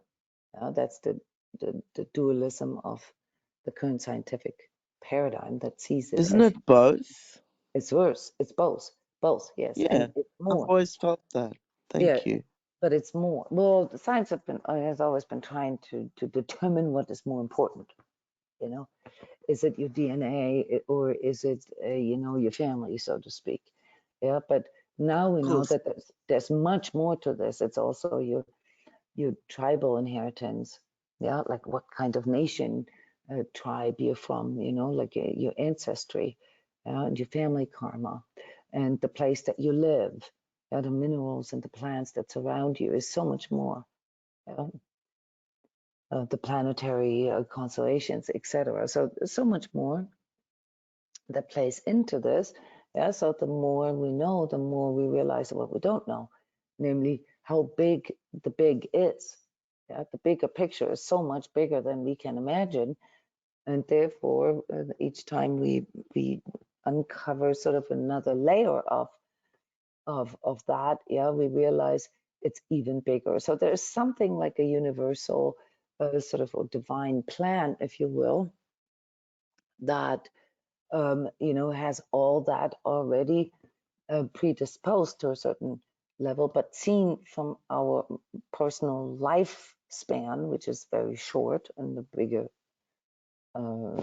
scope of things, all right, we cannot see that. We cannot see what I was trying to show you today, namely that there is a continual impulse to grow in us, and that we are currently here on this cusp, yeah, which is, you know, also the beginning of a new darkness that is coming in right now. So this wasn't there before. It was always there, but it wasn't really that powerful. It is now, since the pandemic, you can say, you know, something that is coming in here with all these sort of alien god narratives, and also with AI and you know, the SpaceX and you know, creating sort of a new kingdom on Mars, yeah, where humans are now starting, on one hand, to uh, receive this spiritual impulse stronger than ever before. Yeah, even normal people who haven't necessarily studied it or haven't necessarily had, you know, some kind of religious spiritual background, okay, and they're receiving this impulse, and this does not come from nature or nurture, okay, this comes from somewhere else. Yeah, in August here, I'm calling this the cosmic impulse. All right, this comes from a bigger realm, okay, and as this impulse had to spiritualize ourselves, yeah, to from first, you know, going through all these different densities of the physical body and the physical pleasures and you know, the dopamine and all the ego payoff stuff, to, you know, the 3D pragmatism and paying bills and being focused on work and performance and esteem now, and getting, having, owning, to, you know, purpose, meaning, and integrity, and perhaps even some of these things such as you know, these pillars of higher consciousness levels, freedom, yeah, and truth and love. Yeah, these impulses are coming in very, very strongly right now, and they lead to people awakening. So this is what the global awakening really is about. But as this is occurring, guys, and this is the interesting part here for me as a spiritual scientist, if you will, the counterforce, that produces the resistances, the hindrances on that level is also arising. Yeah, so we're looking at an evolution of darkness here while we are observing the evolution of consciousness. So you can come to the conclusion in a very simplified way, yeah, that the higher the consciousness that is, basically developing within the whole of humanity, the greater or the more powerful, these dark forces become. Yeah, as a counterforce, because in order for you to continually grow, yeah, the challenges also need to grow. Ultimately, if you look at the meaning and purpose of it all, and why this even is, once you realize that you needed your pain to arrive here at this more mature state that you're at right now, then you will begin to see that the only thing now in the way is you, not recognizing the enormity and also the power in being human. So down here, in this ego perception of the world and things are happening to me, people will talk about being human as a weakness. They'll say, oh, it's just because I'm human, I'm just a human. That's how they degrade humanity because, they get pulled into their lower self through, their body and their 3D-ness. Here on the level of the mental mind, yeah, that many people are at right now, we're beginning to see humanity as something flawed, as something faulty. Yeah, we're seeing that as human error. Yeah, that there's too much human error. That's why we build all these computers, that can make better decisions. AIs that are now starting to make decisions about medical procedures because there's too much human error. Yeah. So again, a degradation, and together, with this sort of black magic idea, yeah, the blood cults that are arising everywhere right now, where, basically the human blood gets transformed, yeah, into a, well, sort of different version. Yeah. We are being, manipulated on a level that, if you remember this from last time, is quite a difficult dimension. Because on these different layers of reality, you're all familiar with this, okay?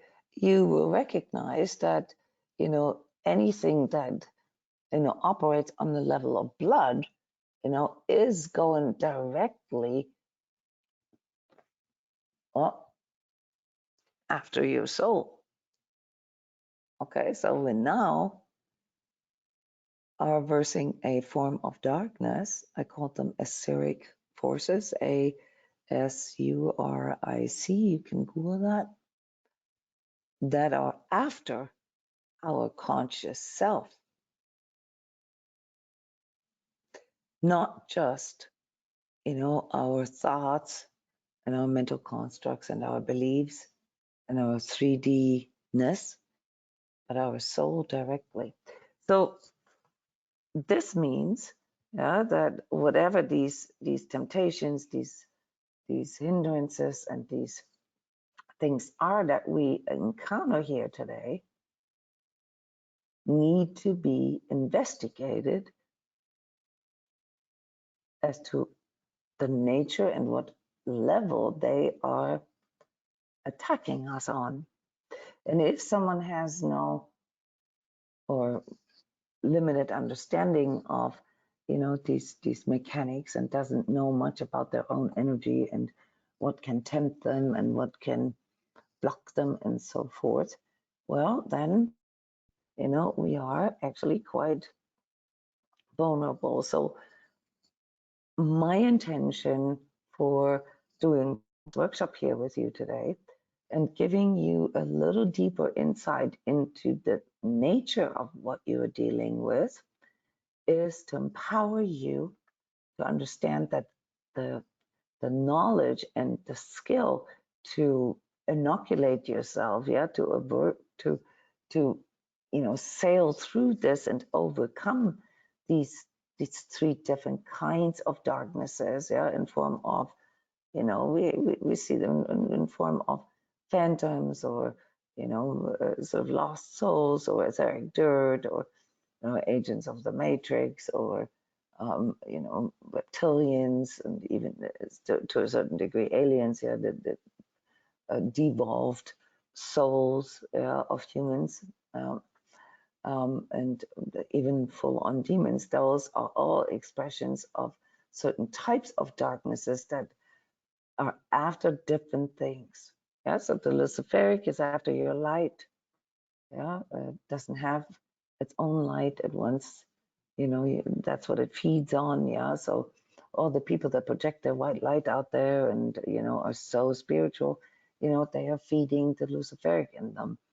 Because they're fundamentally energizing a delusion of a better world, where they themselves don't have to do anything, and give up their power to Lucifer that way without realizing it.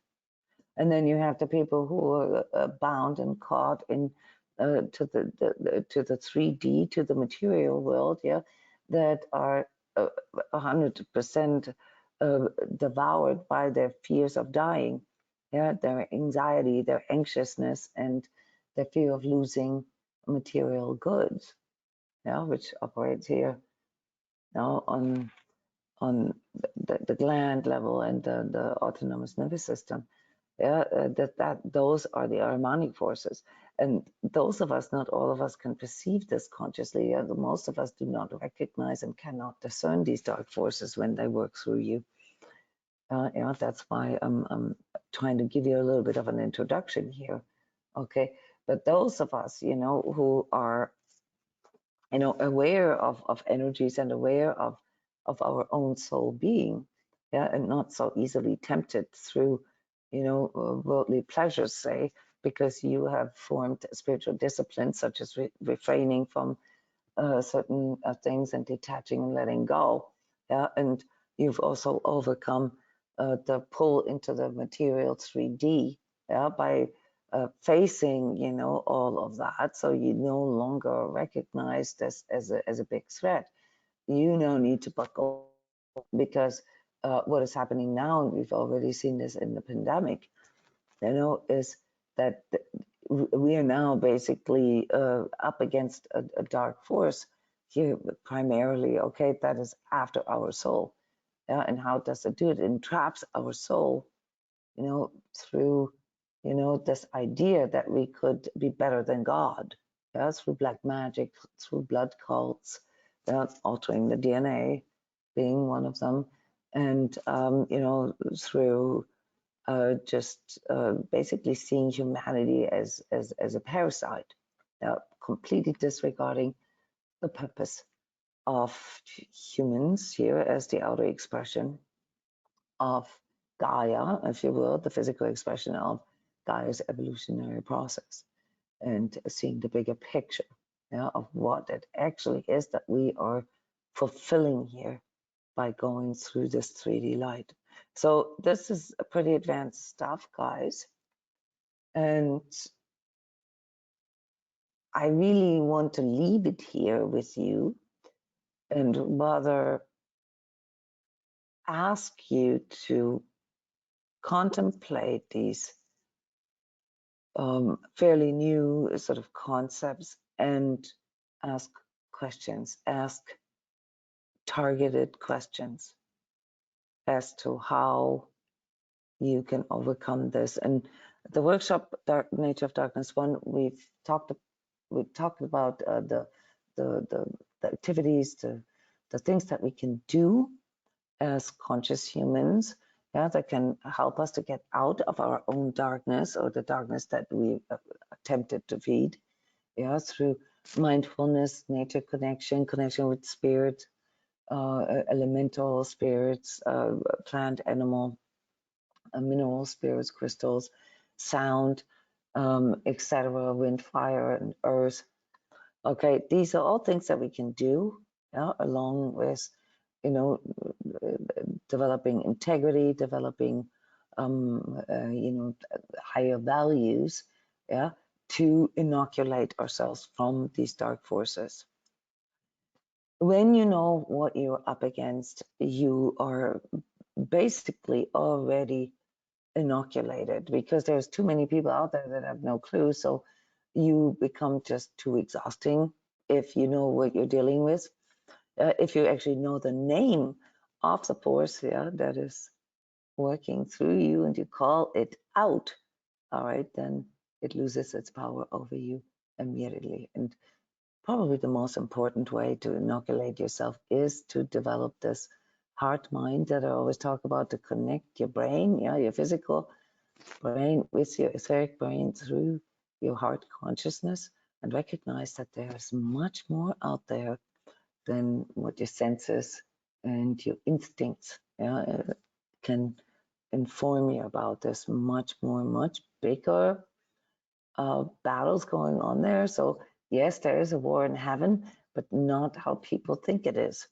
Okay, that war in heaven is between, you know, all soul beings, which includes us, and, you know, those who came into existence, all right, to deliver the impulse to grow, to deliver enough adversity for us to feel motivated to grow and to step into our own co-creatorship.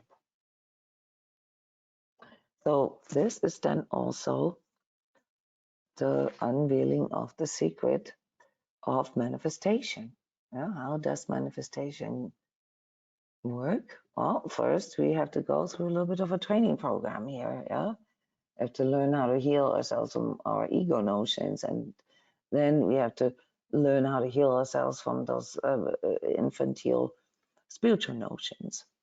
Yeah, through self-love and forgiveness mostly, and then we can enter, you know, the level of energy healing, where we begin to see that everything is indeed, you know, just quote unquote just energy, and that everything can transform.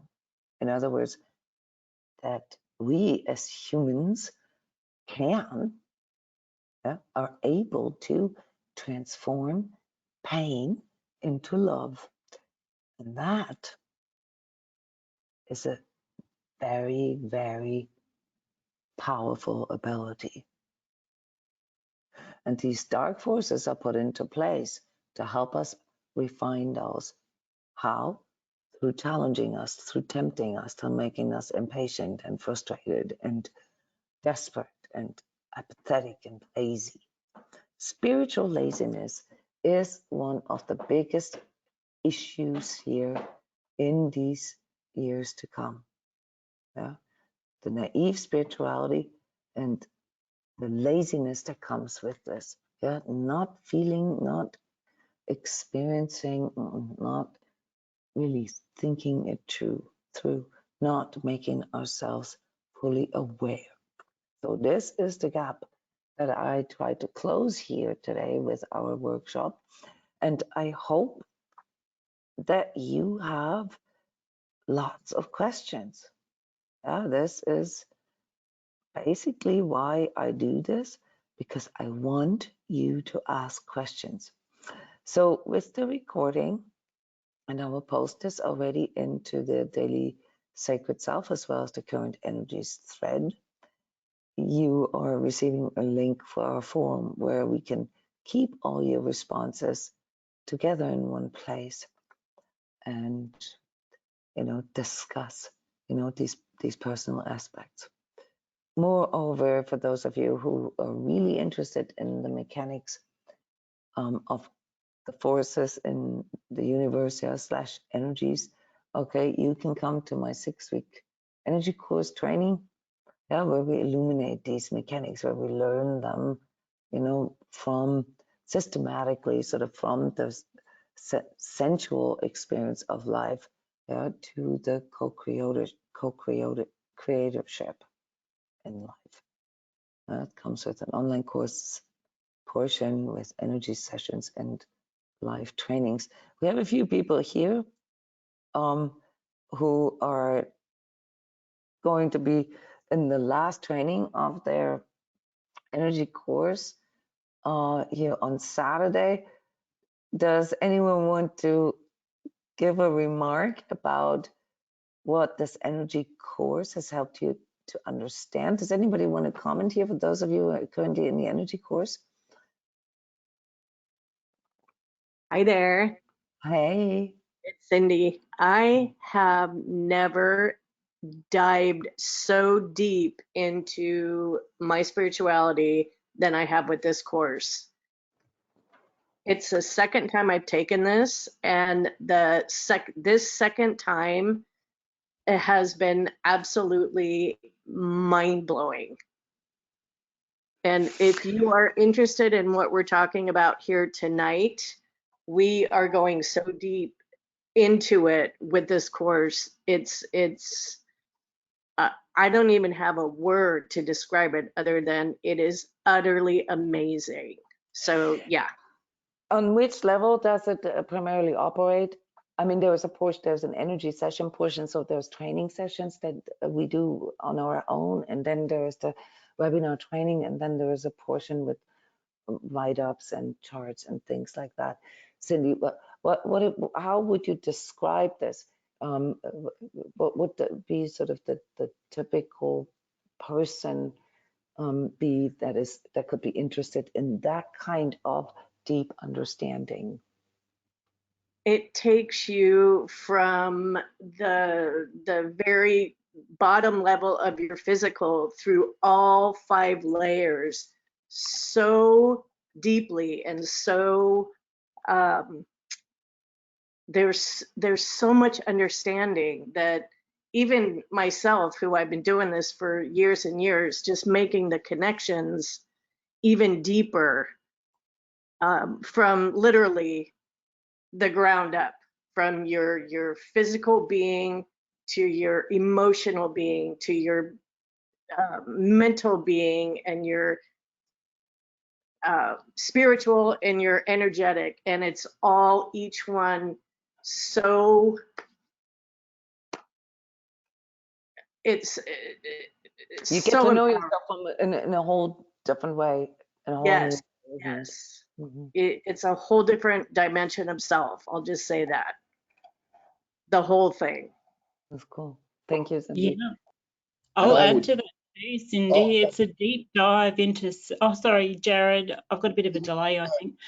It's a deep dive into like self-discovery, and like Cindy said, you're going through the physical, you're sensing and feeling and actually discovering who we are, how we operate. There's a lexicon, an inner lexicon that we learn for ourselves who we are. So it's like how we can contextualize our own experience into this now present, what is going on. It's sort of like a whole, I can't even find the words to describe. It's the wholeness of who we are. Mm-hmm. And energetically as well, like we, going into the etheric, feeling our etheric body, feeling our energy bodies, feeling our chakras, feeling how everything is connected. Mm-hmm. And then how we become a living expression of all of who we are, really. And it empowers us to be able to perceive. What does it give you? What do you get from it? What do you get out of that new understanding of yourself? You said it empowers you. to be able to perceive and see, you know, where our perceptions are, to question, to feel into our patterns, feel our inner state of energy and the external state of energy, both, you know. It's not it's not like just getting knowledge, right? Because that's just with the mind, with the brain, like you were talking earlier. It's a connection to our and a interaction with our true self and our soul self, where we're actually experiencing it. I mean, this has just been fantastic. We're having direct It sounds experience. very ominous. If I'm listening to you right now, I'm getting almost scared. Are you still the same person afterwards? Yes, you are. You just have Yeah, a much better understanding of yourself. but have a wider, more yeah. It's the whole being fantastic. experience, I just yes. say do it. And sorry, Jared, I cut you off. Oh, no problem at all, Julianne. Yeah, I would just support everything that Cindy and Julianne just said. It really is a super concise. I mean, it's only 6 weeks, but it feels like 12, and it could easily go for the whole year or 5 years. You know, but it's so concise and it's so well structured that it provides a framework for that's what it's done for me. It's really provided a solid framework of understanding that kind of builds it's the way I'm feeling into it is that it's allowing me to build on myself from that framework. It's a really solid foundation in spiritual understanding, probably the best that I've ever seen or been a part of, and I've been a part of a lot, as Cindy and Julianne also have, but this is without it, hands down, the best that I've ever participated in. And it's also it's what makes us so vulnerable, you know, not having this foundation. So this is like literally learning the ABCs. Yeah, it is About themselves. Yeah, and it's extremely humbling as well, because when you see the bigger picture and where we're at right now, particularly in the last few years and everything that's happened, it gives a real solid contextualization of where we're at and what's happening, and how, and empowering us to be able to respond in moment to moment in our daily lives, even with these rises of darkness and the rises of consciousness. It really gives you that foundation to be able to respond in the day. Yeah, that's something. I mean, when you begin to explore spirituality, it's like a kid in a candy store. You know, you don't know what has artificial sweeteners and what has colorants and what you know, what's good for you and what isn't. You know, it's all just really colorful and all just really and we go for everything. Yeah, so in order for us to not feel vulnerable in our spirituality, this kind of empowerment really helps to build this sort of mature stance with our own soul self, where we recognize, you know, that, well, you know, other people don't have to understand us. Yeah, if they have never asked themselves these kind of questions, they're just not really gonna find this interesting. Yeah, just like how if you don't like baseball, for example, you know, you're not going to find the discussions about baseball interesting. Yeah, and that doesn't make you a bad person. That doesn't make the other person, you know, a bad person. It just makes the other person someone who does not have the same, you know, level of consciousness like you. Yeah, and does this mean this person will never have that same or similar conscious level in the course of their lifetimes? No, everybody can basically, you know, go into any of these consciousness states at any time. It's just a matter of this impulse coming in, this spiritual seeking impulse, and then sort of the confidence that we develop, yeah, to follow through on this, yeah, to actually dive into this and not be afraid, yeah, of feeling a bit like a kid in a candy store at first and needing to explore. So as most of the courses that I do, as you know, all programs, of course, the Sacred Self-Healing program being sort of the largest of them, there's no particular answer that you're going to get there from me.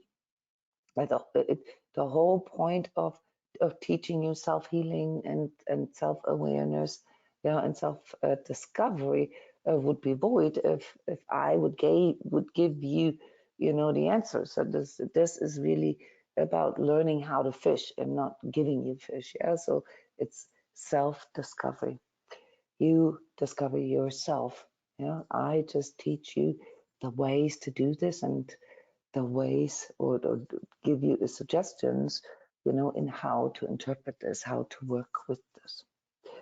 So yeah, thank you very much for these beautiful testimonials here. That was completely unprepared. Thank you for your enthusiasm. I felt like I wanted to go to this course when I listened to you just right now. Well, I'd like to know which course is it, because I'm wanting to. I've got this impulse. So what is it? The energy course. Here, this is what it looks like. So this is a 6-week course that I do 3-4 times a year. Oh, thank you. So I actually know. Yes, this is systematic. It's very systematic. And then there's Oh, the soul. You see this on your screen right now, or are you on your phone and you can't see this? But it is that local that called energy course. And then I there's can see. you can see it, yeah. And then there's the soul self initiation. That's similar, but a completely different approach. That is the spiritual exploration. All right, this is the inner experience. That's why I often call, my programs experience. If you've seen this somewhere, so the inner experience of your higher self. That's what the soul self initiation is. It's structured as well, but it is not logically built like the energy course. It's more experience based. So you go in and go through 36 energy sessions and 12 trainings over the course of a year, that train you in navigating your own spirituality. So it's a different level on which that gives us empowerment and this reassurance that there is something like grace, like this Sacred Heart in us. Yeah, so you will receive the link for the form. I really want this to be a discussion. I cannot make that a public discussion. Yeah, so I'd rather have that discussion in the forum where it's a more closed audience. And please ask about any statements that I've made here. I do not want you to take everything I say as the only word. Yeah, so please feel free to criticize or to question things. Yeah, to make me explain it or show a different perspective. Because on this level of consciousness, yeah, especially when it comes to exploring the nature of darkness, it needs to be discussed. Yeah, because it is based on your own inner experience. Yeah, this is not like every time you see this, it means this. That's the linear mind. When you go into your true consciousness, then everything needs to be recontextualized, as Cindy called it, because now, you're dealing with etheric and with astral forces in you, okay, and also the counter forces to that on the etheric and astral level. That's a whole different ball game. Yeah. All right, everyone. It was a pleasure. Thank you so much for being here live, for being so willing to share and ask questions and comment. Yeah, I'm so happy that I can do these things with you here and experience all this with you together. It's an honor. So thank you very much. And I see you again very soon, I suppose. So until then, stay conscious. Thank you. Thank Bye-bye. you.